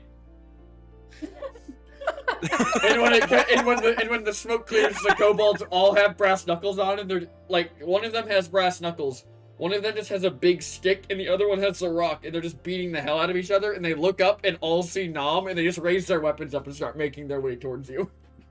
Whoa. Money. I want. You say want money, you get concussion. Our money. Okay. Share money. Well, good news. Kobold no bring no money. Kobold only have dreams. Have fun. And they just fucking hop back on the Drake, and they kick it, and it just takes off running. Not towards the keep, but just in a random direction through this lycanthrope camp as you hear screams and curses coming from the camp. As they just go, they go through tents, they run through fires, like they are just going straight through everything in this camp. As they just flee. They just flee the conversation of them owing you anything. They really said nope to that. Oh my goodness. Skamos walks back up to you, Noozin, and he goes, Is there a place where we should discuss our next steps, Lady Noozin? Yes. We'll get everything settled, and then the rest of the group, well, including Nom until a second ago, are at the dining table, which is quite large and fills with whatever you want it to fill with. So we can discuss with the rest of the group there. Lead the way. All right. And I guess I'd help them settle everybody and then take them towards the dining hall. Yep. So as you guys head to the dining hall, you see that it seems like the rank and file soldiers have things pretty well in hand as far as organizing everyone goes. Like they're getting people into barracks, they're getting people into houses. It even looks like they're negotiating for you to get the civilians houses in the city. Or at least some of them. And by negotiating, I mean like negotiating as in they're offering money, and when people don't take the money, they're offering just a little more money, but with hands-on weapons. Oh my god. Everyone in this city's gonna hate us. But you all head to the keep, and Elliot and Lulin you watch as they walk in with all of the commanders, and then shortly thereafter, Ashburg and Bathos walk in. Noozin has fully committed to this self-assured general that she's having to put on currently. Lulin Like- stands at attention, but has like a rather large like turkey leg in his mouth. Elliot, are you even looking up from your food? No. I imagine Elliot's like cartoonishly like slurping up like sausage links. Wow, well, glad to see that I was missed. You noticed that your plate is empty? Or it wasn't when you left. There's I was yeah, just there's like, a trail of "Whoa." crumbs. There's a trail of crumbs coming from both of our plates. Or Oh both of our my seats. You got good taste, kid. I'll give you that. Well, that was actually, it's an old family recipe. Want to summon some more? I don't think you should really be eating too much of that, to be honest. Okay, I guess. Elliot goes back to blood sausage. Noozin kind of looks at each of the generals and says like, please have a seat. The chairs will fix themselves to support you. Elliot will look up, see the generals, and go, I haven't talked to you in 8 hours, and then go back to eating. Scamos just kind of looks at you. He goes, "Yeah, I was in the middle of a nap when you reached out, so to speak. Well, you could have said something. I was more concerned. I thought you were, well, truthfully, I thought you were dead." Well, thank God we aren't. Am I right? That would have sucked.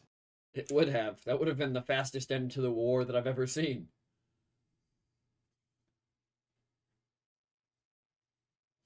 Anyways, and he kind of walks up, he sits at the table, he goes, "Is there any way we can turn this into, like, a map?" And as he says it, you guys watch your plates just, like, fade away.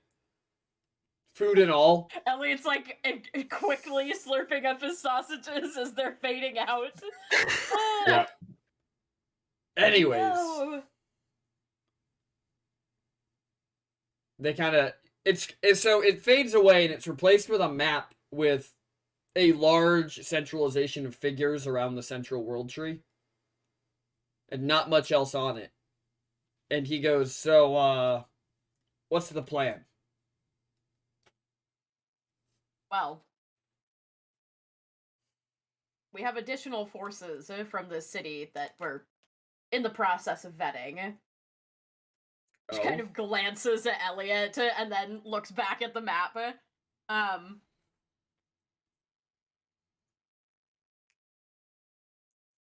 Before Velkin, stop having a body. Again, in your mentioned head, to you us- hear rude. I just ignore him this time.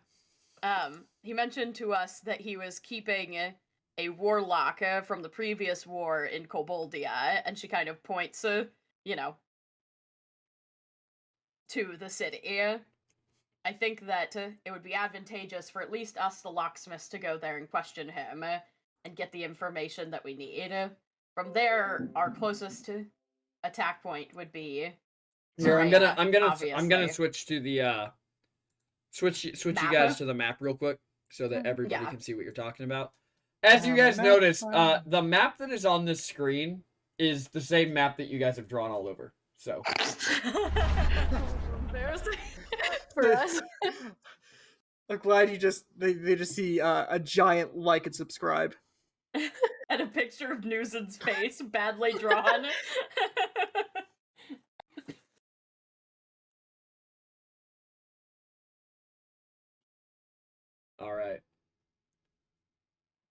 all right, you guys can draw like plans or whatever you want to on this map.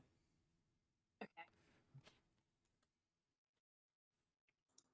So yeah, she would say, are we wouldn't- taking Koboldia? I don't think I'm not sure. Oh, hold on one second.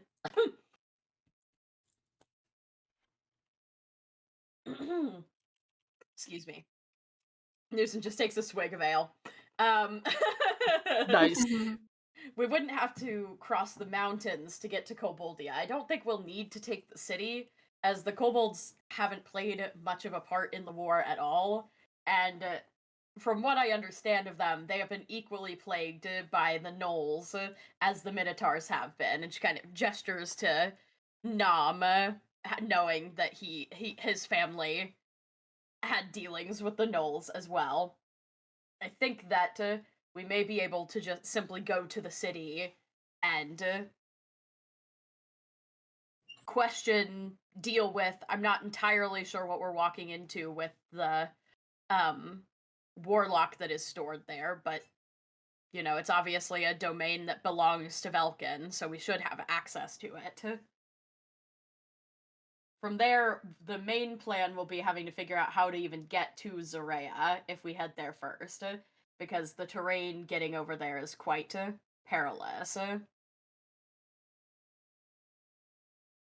From what I understand, and Commander Elliot and Commander Nom, please correct me if I'm wrong, but I believe the only entrance through the mountains around Zarea is to either take the fort on the edges of the Hadrane, or to go through Rook's Rest and then travel through Apud. Those are the only ways in I've seen. If we wanted to take it by sea, we could go up north, but the mountains go quite some time. We'd have to get quite close to the tree. And I wouldn't trust the waters east of Apud. Whatever's been going on down by the elemental city's been moving. Well, if we take the Hadrane to the ocean, we'd still have to pass by the fort. So perhaps it would be advantageous for us to send out a battalion to do some reconnaissance on the fort and see what we'd be up against if we were to try and force our way through that point. And if not, you know, what it would take for us to even pass by. We could travel the plains near the Nunir Shallows, but that is the heart of Knoll territory, and we will likely be beset by them, and it's very hard to keep track of how many gnolls are out there, because there's not a lot of formal census I don't know if that's how you of the gnolls. They're a very Unfortunately, tribal for a time now, elves have controlled that territory. So there is likely to be a number of outposts, if not, armies in those flats. I wouldn't trust traveling by foot, especially with an entire army through there. Yeah, it's been quite some time since I've been in the area, so I don't know how much help I would be. But I do know plains pretty well. If you want a layout of the fort on the river, I can help there. I did live there for a period of time. But yes, that would definitely be helpful. Don't know the layout of their guards or anything. Just the fort. Yes. Lilith's gonna chime in. What's her position about traveling by air? You have a good way to travel by air? I'm asking, do we have a way to travel by air? Skamos I kind see. of pitches in. He goes, most of the airships were destroyed when Stipvale fell. Are we able to get down to a couple of airships and repair one? I can send a battalion of engineers down to see if we can recover any. But what about the area? Has it been contested by the enemy? We haven't seen any of the enemy around Stipvale in some time.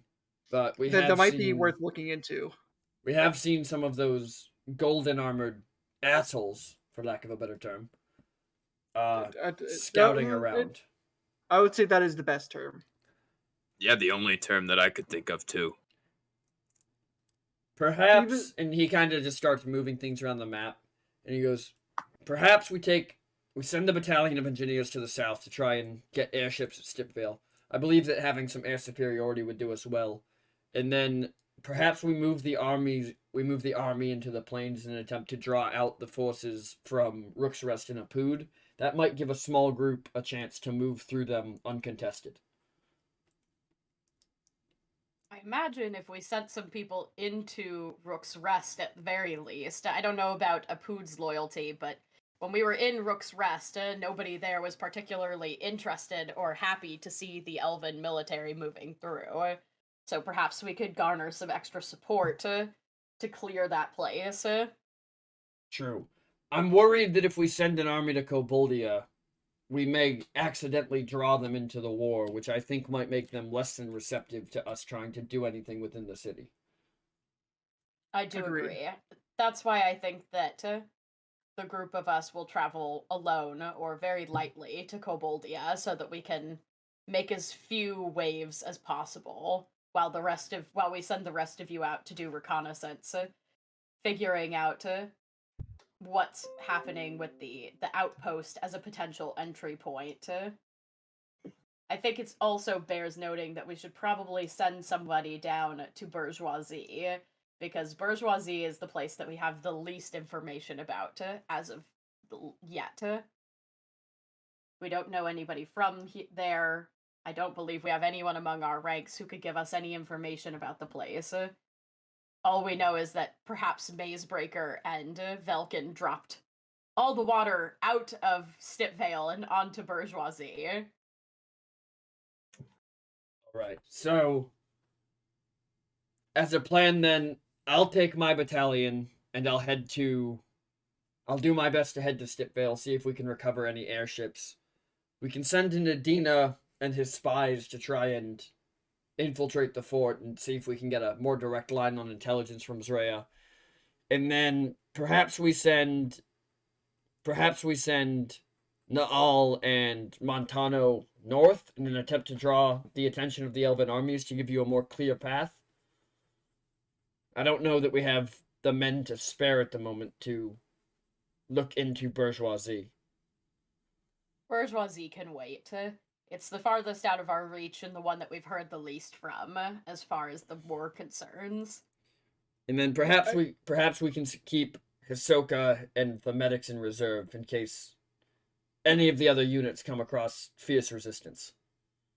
I agree. Keep them ready to assist. I would like to make it a note now. Our goal is not to engage the enemy. As I look around at the other various commanders, we don't have the power as of now to win in an outright fight. We have to play this strategically. Keep your men safe. There will be time for a direct conflict, but I don't think it's yet.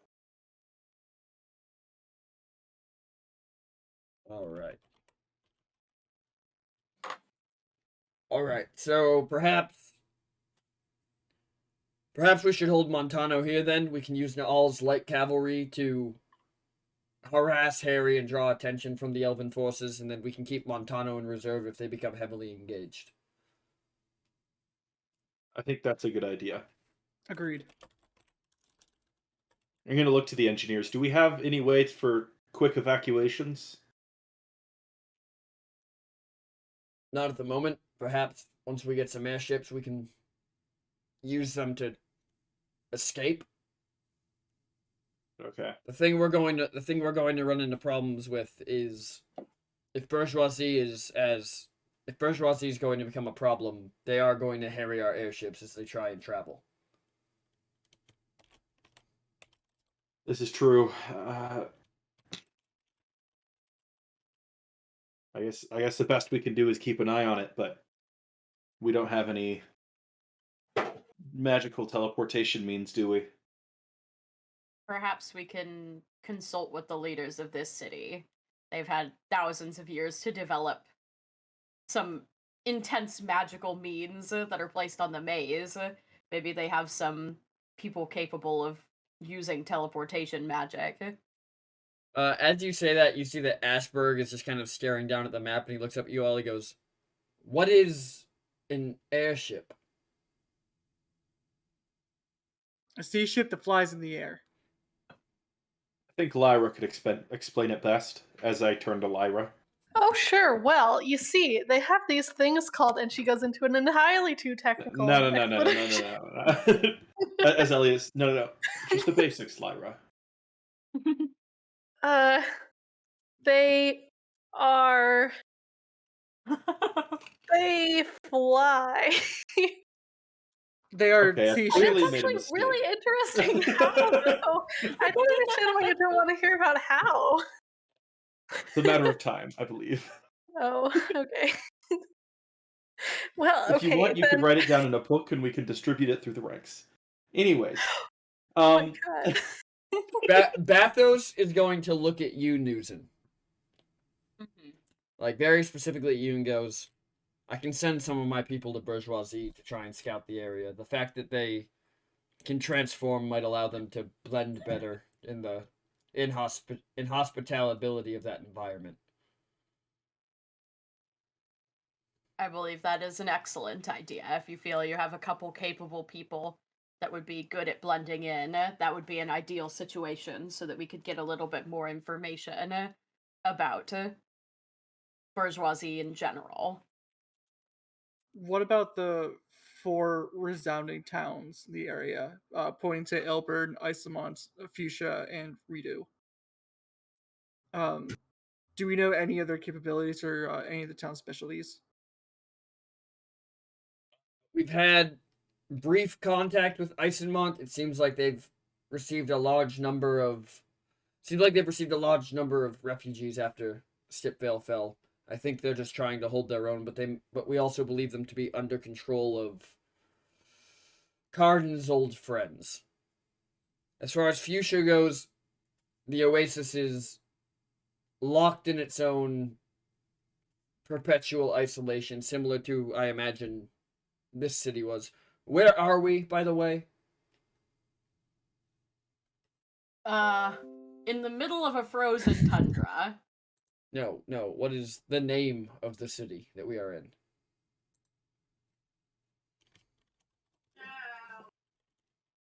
Elliot's just gonna like turn to Ashburg.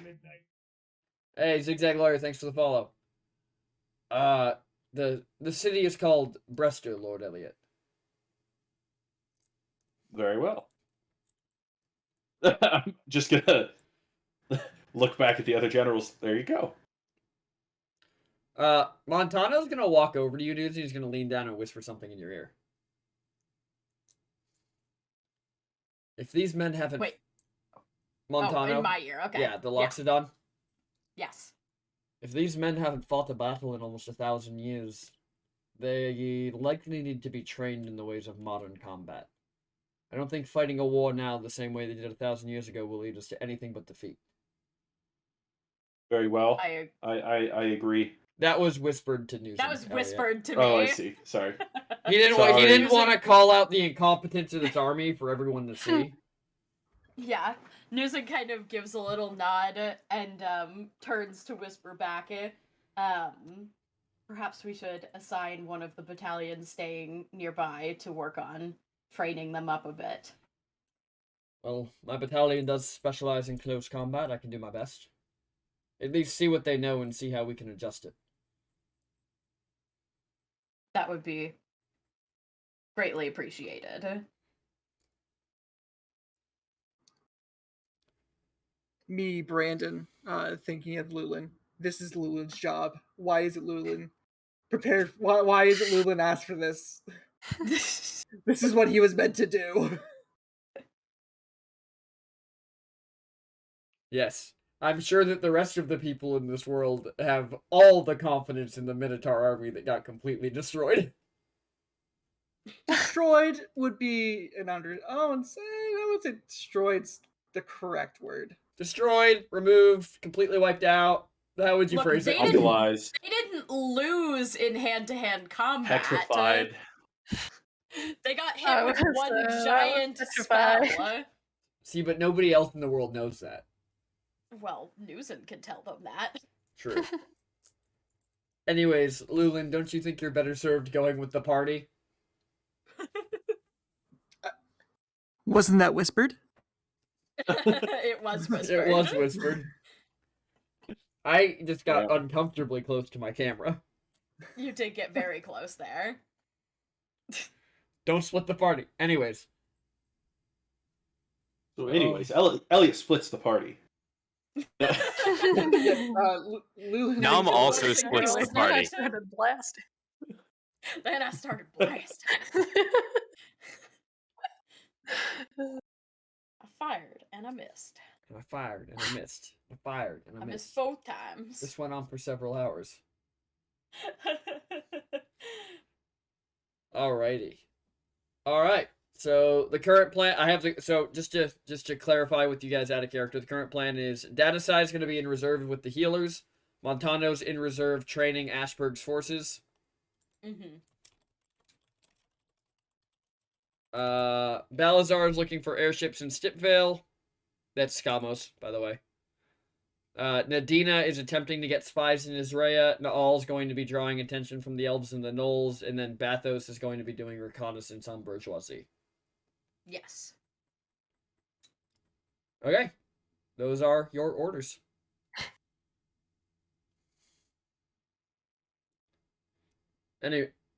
Anyways, General, should we prep for U5 to leave? Who are you? Who do you choose to leave in charge of the city?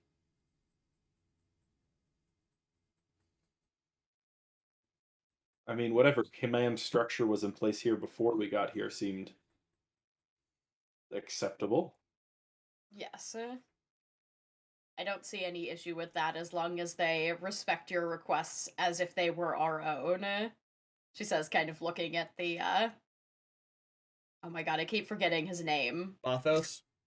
No, not Bathos, the other guy. Ashburg? There you go, Ashburg. Ashburg is going to turn and go, oh, yes. We will be sure to have the utmost hospitality for the new members of our forces. Elliot's gonna look around. We got a lot more people in town. Are we gonna be able to house them comfortably? We will make it work, one way or the other. Well, I think we probably ought to set some people aside, start building houses. The civilians are happy to start working, I'm sure. Whatever the city needs, you let them know, and I'm sure we can.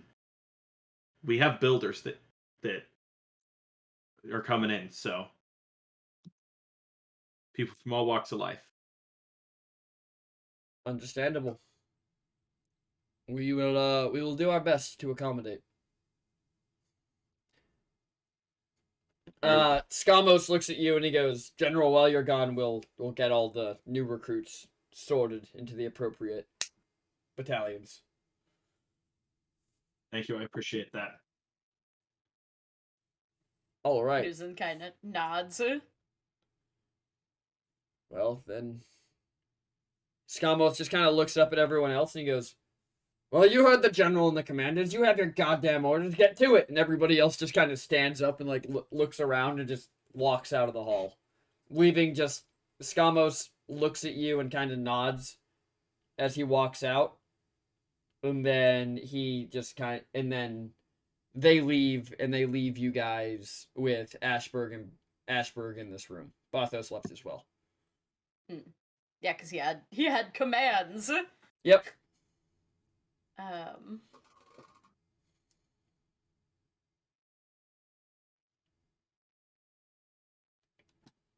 He had orders. It's got places to be.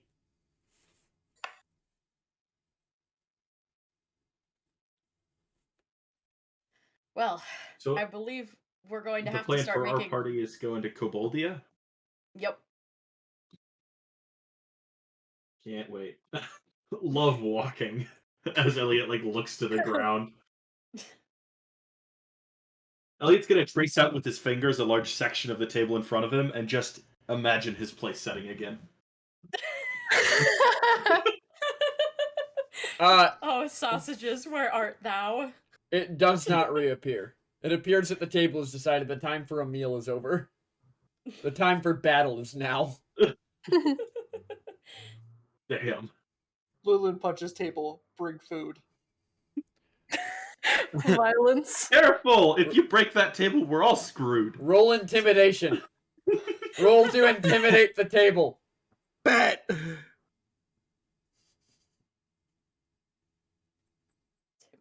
Nat 20. He hits the table, and this table shakes as the map just rapidly like scribbles out, and food just starts piling up on the table. Like by the time any of you can get a handle on it, there is food just piled like 10 feet high in the center of this goddamn table. Oh my god. Are there any like I guess servants around? Yeah, they're around. Nam's gonna call one over and go. Is there like a stealable one of these things? Lord Nom, I'm confused as to why you would have to steal one. You already own this one. No, but like one that I can bring with me, but also steal.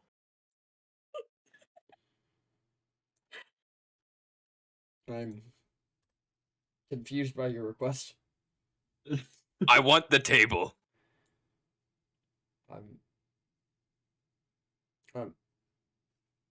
Lord?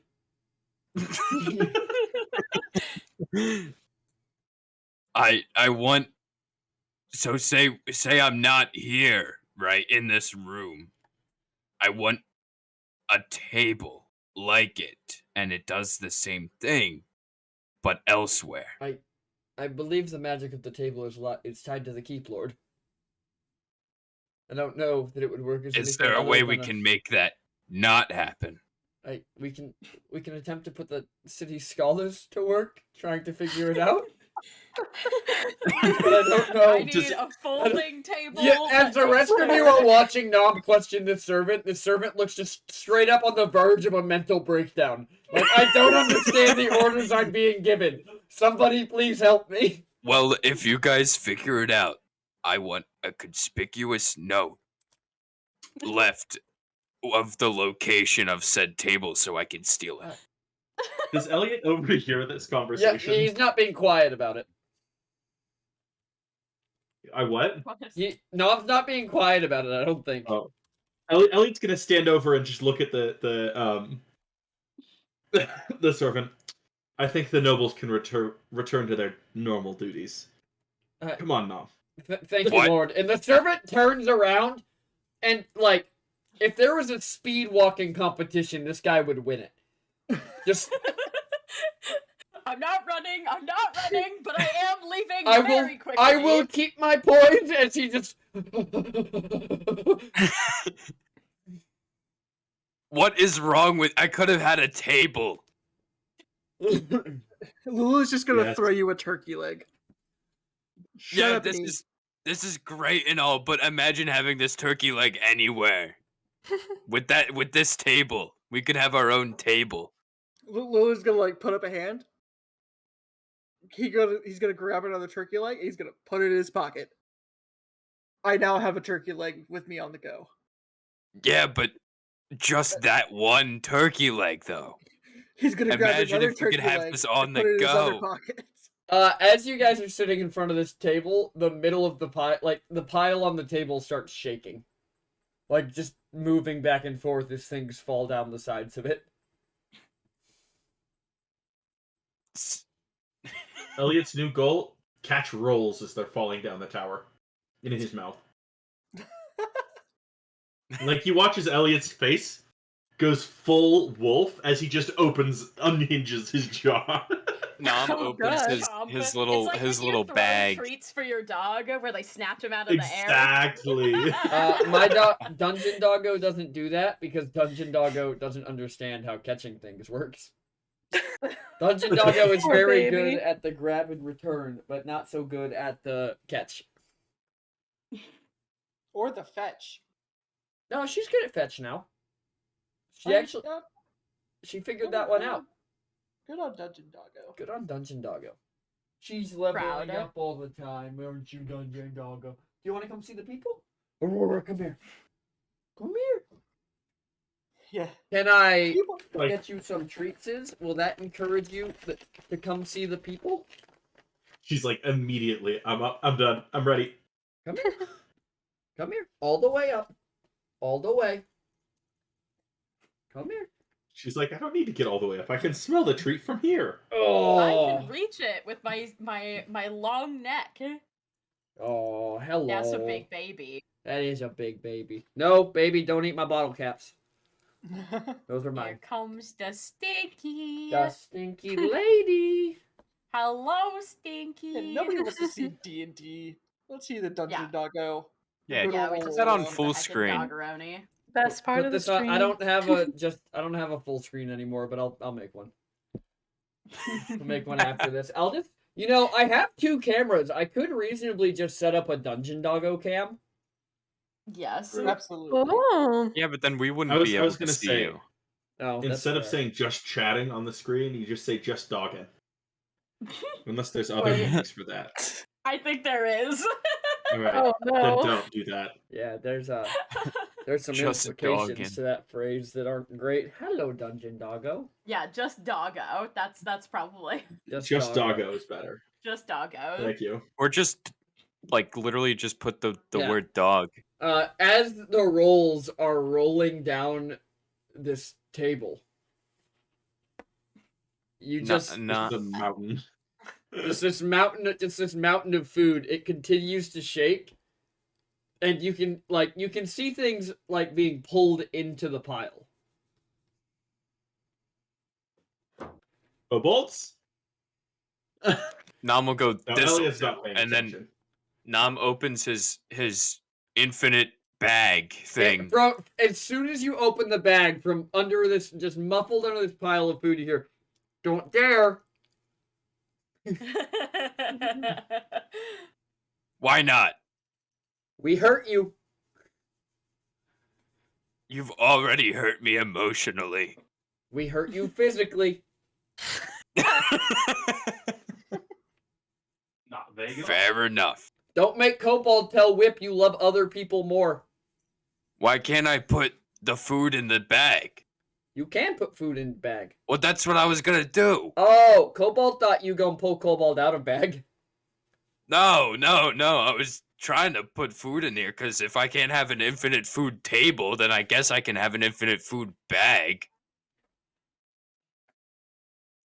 That fair.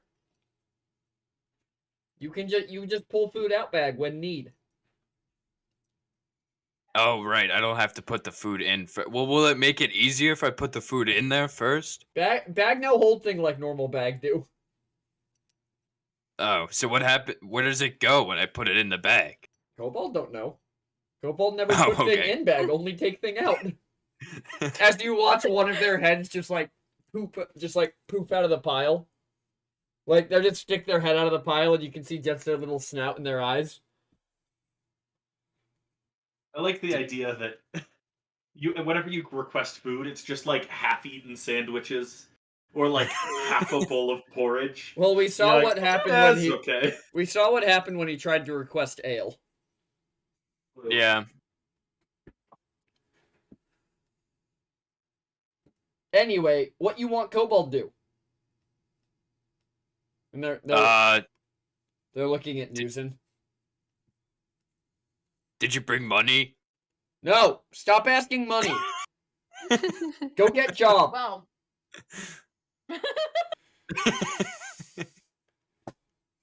Sent Noozin by the asked them world's for most money. jobless kobolds. Hey, the Noozin kobolds have asked had them to many get money. jobs, if you'll remember correctly. But they Yes. don't. They don't remember exactly. They have jobs so they can forget them. True. Um, Snapple facts. Snapple facts. Well, we are thinking about heading to Koboldia, so perhaps you can help us there. Oh, Kobold no allowed there no more.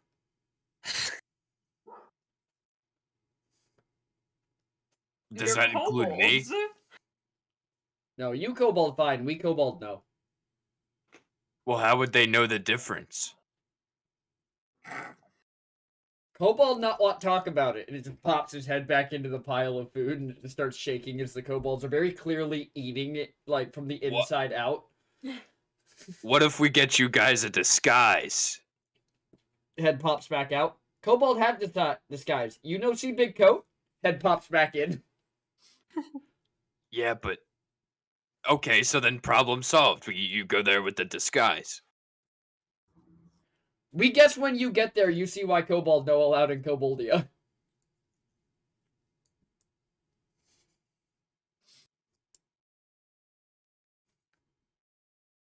Ooh, you! And one of their heads pops out the other side right in front of you, Lyra. Mm-hmm. You book lady, get history book on Koboldia. Okay. And she'll use her little catalog thing. You find a book called The History of Koboldia. In the very first page, it says, "Long ago, 3 ancient dragons founded the city of Koboldia."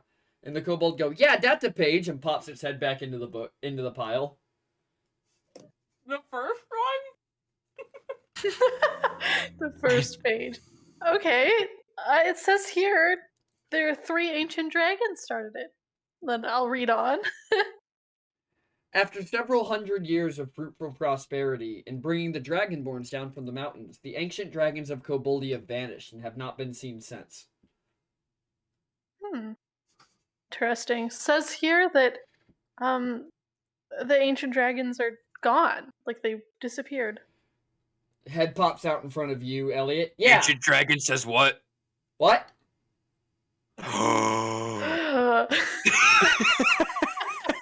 And the kobold looks at you and goes, "No, kobold no mean that kobold ancient dragon. Kobold have potato salad stuck in ear."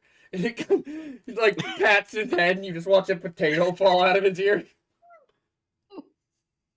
I don't know. I'm pretty sure there's 3 of you, and Lyra said there's 3. There's 3 of lots of things. There are 3 people with magic in group. There are 3 people with horns in group. You have 3 brain cell in head. Okay, well, you're the one that fell for the what. So, I'm just saying.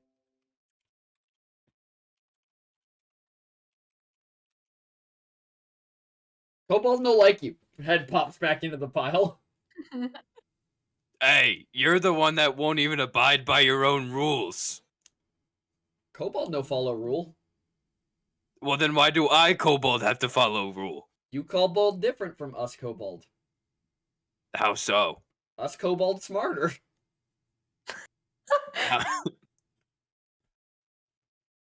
How so? Us kobold just smarter. Don't ask too many questions. You hurt tiny brain.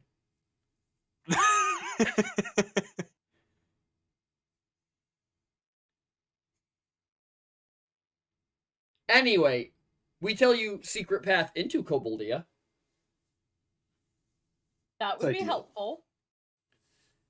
If go into mountains, there be big cave. We don't remember why cave there, but cave was there for purpose at one point. But in back of cave there is big rock. Under rock is hole left by hammer.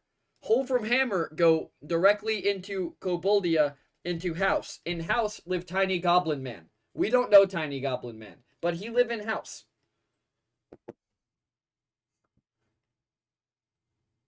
Well, Do you want us to go through a dragon lair to break into a random goblin's house in Koboldia? I don't think dragons Yeah, that's usually pretty make much on par. spears with hammers, do they? Nah, just the tunnel was made with the hammer. The cave was there before. Well, okay, fair enough. Yes. MZ from your back, Lulu goes, I remember making that tunnel. From in Lulin's head. You know, I was just about to ask whether you made that or not. Oh, yeah. Perfect timing. I mean, Velkin said, you gotta store the goblin. So I dug a tunnel and I put him in a house. I don't know whose house it was. It's his house now. It's a long time ago.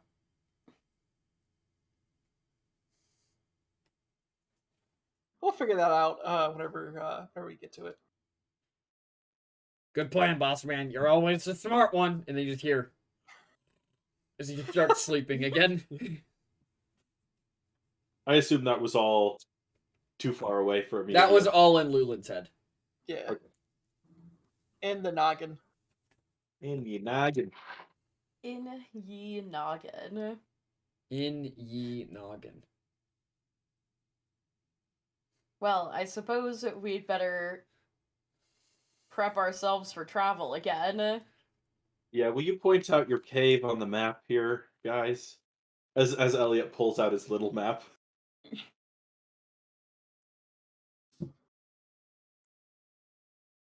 You guys can still see this, right? Yeah. Right here. I Yep. have circled. Yep. Okay.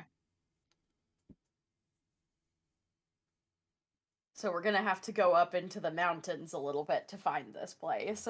Yeah, that's not a hole. I'm pretty sure that's a mountain. I thought you guys said you were smart. Give me a dex save, Nom. Oh no.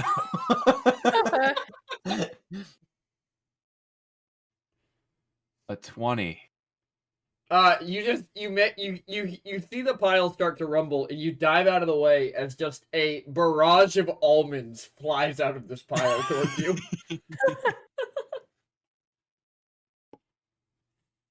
You guys are nuts. I'm sorry. I can't. If I had admin powers, I would kick you from this call. Fired from D&D. I hate you. Bruh. Can I get a badoomch? You're the one with the You're the fucking one who does soundboard. the- I don't have that. How do you sound have a effect. soundboard? You don't have. Boom. Yeah, that's kind of disappointing. Come on. I have. I'm shocked you didn't play the Seinfeld one. You have a clip of Gwaine, but not fucking the most simple sound in the world. Look, I think the "It'll Kill You" from Nancy Drew deserves that spot. It's You know. true. It'll kill It'll you. kill you. It'll That's kill us you. going into the dragon's lair. It'll kill Right? you. True. The sorcerer goblin. Anyway. Yeah, good luck. We gonna stay here. We take good care of Table. Great. We miss We've meeting, been but we stuffed know up when you we get back. we know you obviously leave Kobold in charge of city. No. No, No. we've left you with a far more important job. You And need to I make think sure you meant this table. our city.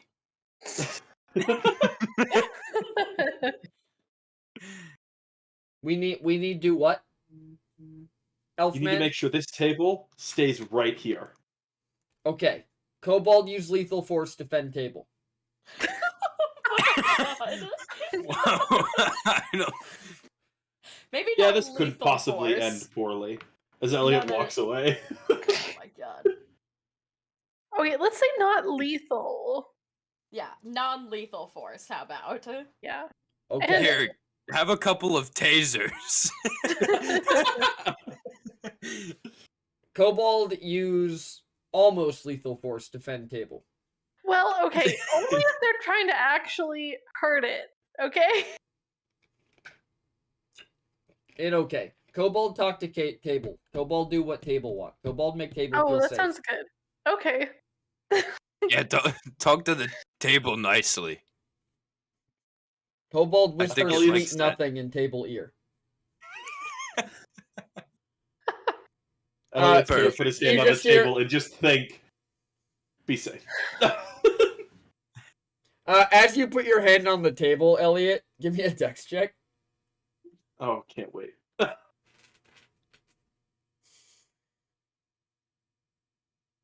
What'd you get? Nice. A 3? Good old 3. As you Oh as my you God. as you put your hand on the table, just a bone comes out of the pile and just cracks on your hand.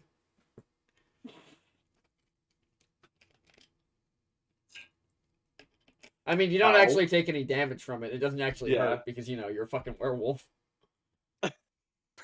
Excuse me? Good job. Kobold defend table. Very good. All food on table belong Kobold now. Noozin's taking a plate. If Lulu was a barbarian, he'd be raging. at If that you're time. reaching to try and take something off the table, I'm gonna need dex checks. Okay. Cool.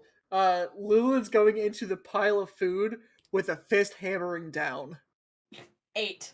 Can Nam see anything that the kobolds are like eating currently? No. No. The only sign that these kobolds are doing anything is when they pop out fucking whack-a-mole style and hit one of you. There's the deck save, but I have my whole fist coming down to the pile of food. I also, if something pops out to hit me, I'm grabbing it. So, alright. So, Lulin, you watch as you watch as you swing your thing down, and just below your fist appears one of the cushions from Lyra's bed. So you just slam down on it, and they put the cushion directly on top of a cake, so one side is now just entirely covered in frosting. And then Noozin, as you reach for a plate, you just watch as two little grabby hands come out, grab the plate, and just pull it into the pile. Nope. Give me just a contested strength check against the kobold and see if you just yank this thing out of the pile when you grab the plate, because I do not think they are stronger than you. 19. Yeah, I do not think the kobolds are stronger than you are. What did that just roll? That looked high. Hang on. Show me the dice. They also rolled a 19. So you're just fighting this kobold for this plate. While they're grabbing this plate, I'm only holding it with one hand. I just grab something else with the other and let it go. But in that way that you're holding it really hard. Like yeah, when you let it go, you guys watch the entire pile, stuff fall off it as this kobold just comes flying out of the other side of the pile, looks at the plate, goes, "Victory!" and just jumps back into the pile with it. Nam is gonna walk away with my other plate. Nama's gonna jump into the food pile and use disguise self to disguise himself like one of them. Are you sure you want to do that?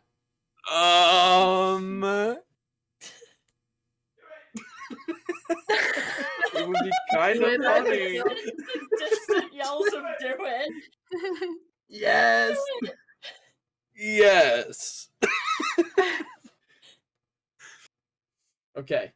You jump in and use disguise self, and after digging into the pile for a couple seconds, you just see you come face to face with another one of the kobolds. And it seems like they've literally made themselves a cave of just reinforced plates stacked on top of each other inside this fucking food pile.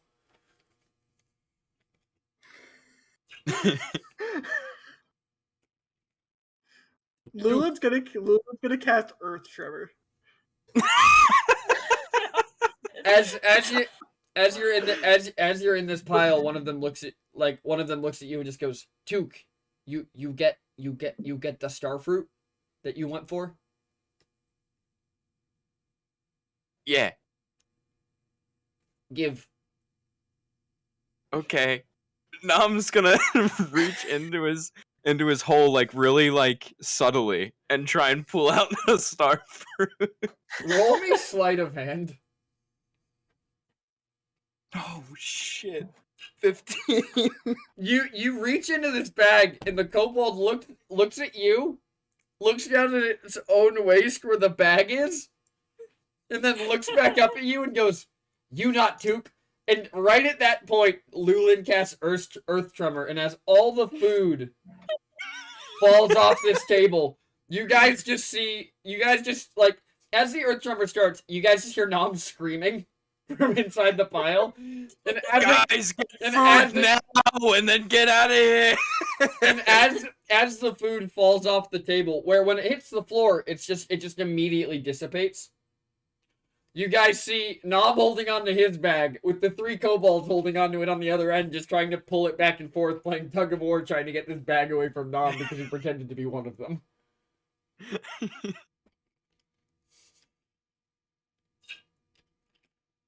So after I cast Earth Tremor, I'm just gonna steal as much food as I possibly can.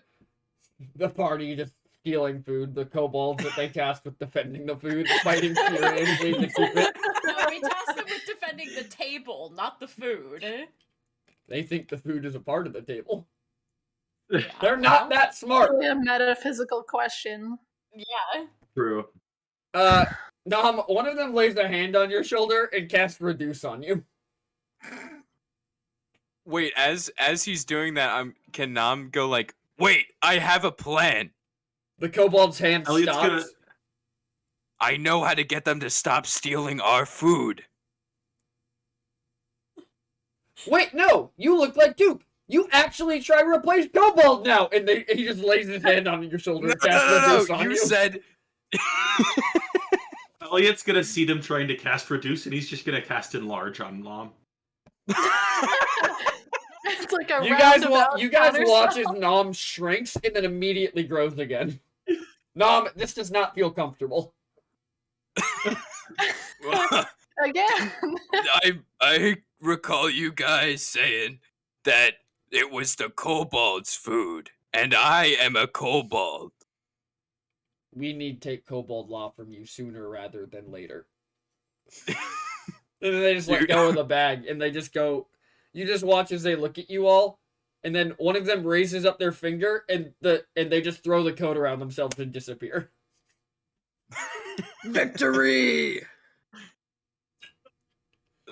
This will be the most intense battle of the entire war, chat.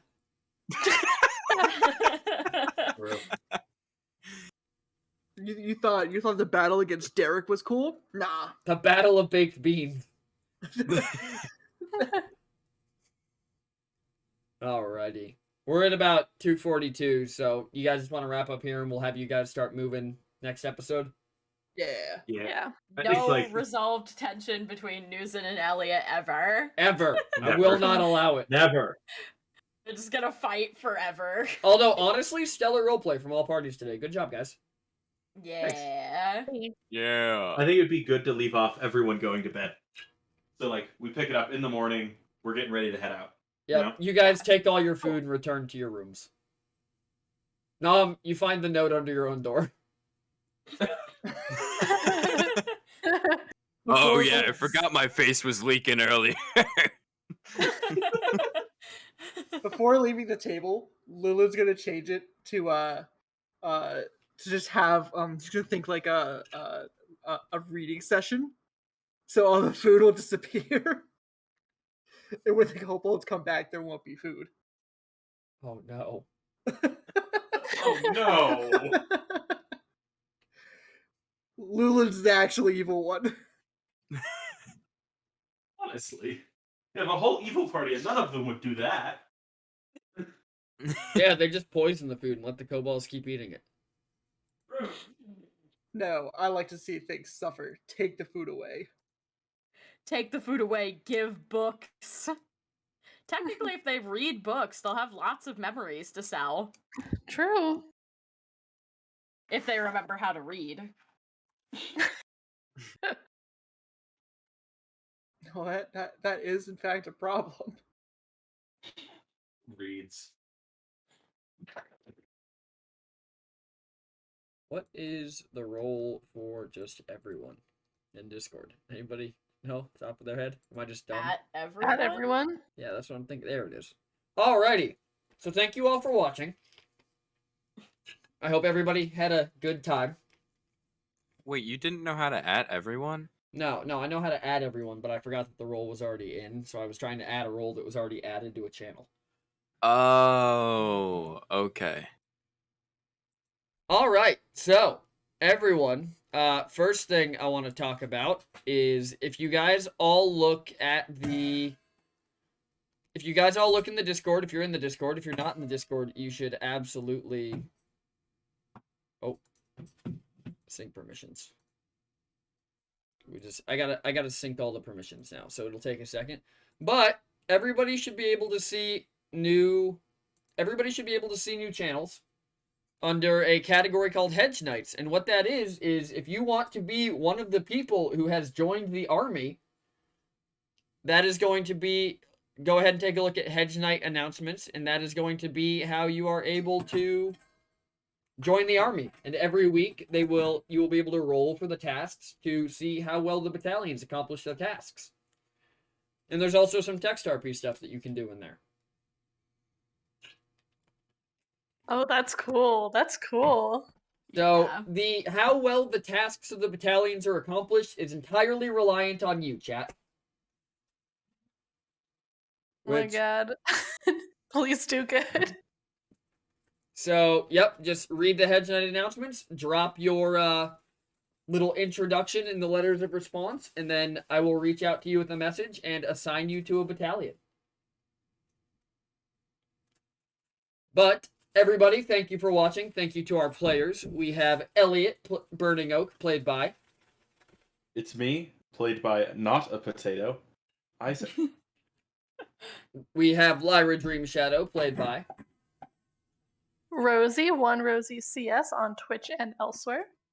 We have Nom Dream Shadow, played by... Gentleman Ferret, you can find me here on Twitch as well. We have Noozin, played by... Noozin of no particular name parentage, played by me, the Sky T. And we have Lulin Boldspeaker, played by... Me, Brambo. Brandis. Brambini. Yep. Brandosaurus. Brambosaurus Rex. Everyone, thank you. Bramboni. Thank you for watching. To Zigzag Lawyer and to Zigzag Lawyer, thanks for the follow. To Shark and Matlore, thank you for the subscriptions. You guys are great, and I love you all, chat. Be sure to catch us tomorrow for the Long Night campaign. There's going to be heckin' murders. Oh. Oh boy. Yeah, well, Well, I we, mean, we did a heckin' murder last time, so more murder. did a brutal. That's heckin' murder true. last Squall literally drowned someone forcefully. Yep. time after being Such lit a on good fire. time. And today, as Noozin, I got in a bunch of fights. Word fights, though, not physical Emotional violence. fights. I know. Emotional fights. Question: am I allowed to DM you on Discord for something? I know some people don't. Yeah, you can. If you guys are in my Discord and you want to DM me specifically for like, I don't know, depending on what it is, but yeah, you guys are welcome to DM me on Discord. I'm not against that. Tag refuses the right to not respond. Until you become a micro Yeah, celebrity. I reserve the right to not respond if it's something personal, but I will just let you know if it is something that I'm not going to respond to. But other than that, everybody, thank you for being here. Be sure to You're catch the welcome. other D&D games this week, and be sure to catch the Thursday stream, which is historically gnarly. It got a little feral last week, thanks to some of the people in this chat. I don't know what you're talking about. But thank you for. I also just dropped something in BCH for the rest of you. So if you You guys want to didn't. take a look at Oh, that. there it is. Oh. But Oh, okay. But thank you all for being here. I hope you guys had a good time. I'm gonna hang out for a little bit and answer any questions that chat has about the various. I fucking hate you, I was Isaac. gonna do the same thing. You guys are so unoriginal. That joke's only funny once. And No, I did but it the first It was time. funny because I stole it. Like a True, it's just like a Are you sure you're not the kobold? They Maybe can't it's raid in me, my Coffee. heart. I'm not going to be live for another hour and a half. But I mean, there's a lot of people streaming D&D. Coffee, the bench bandits are going to be the main antagonists of a one shot I have planned coming up here. So don't even worry about that. The bench bandits will make an appearance. But yeah, the roleplay today, players, was phenomenal. You all did an excellent job. Me and Isaac really out here beefing hardcore. Yep, I hit them all with the sad music. Oh my god. Me I'll and have to go Lulin back really and out here watch it with the sad music. skipping rocks. I'm just thinking about the repercussions of me going and talking directly to fucking Bathos. Because at some point he's probably going to tell Elliot about that, and Elliot's going to be like, she really doesn't believe that I'm capable. And then that's just going to have all sorts of repercussions. Wow. Mhm. Sky, you're spoiling the story. Oh my god. I'm just guessing. I know. He could say nothing. Who knows? Honestly, none of the players are capable of spoiling the story because I change my plans about once a week. You That change is your also plans true. right before stream every time. Yeah, I can't let you guys have any idea what's actually going to happen. I need PG, I don't know what you look for in someone to raid. There's just a lot of people live. Yeah, I was gonna say. I don't really have any more. Well, I mean, something related Right, to what's here's going a on random right now. D&D game. Sure, let's do that one. I also found. a Pokemon raid is one. live. I'm I not. don't really have anybody. I don't have anybody that I know personally that's like live right now. That would be a good All right. Well, I'm gonna direction. toss everyone over to Mercs and Mischief. But everybody, thank you for coming. Thank you for having a good time. Until next time, stay cool, stay in school, and stay techno. We'll catch you then. Bye. Bye. Bye.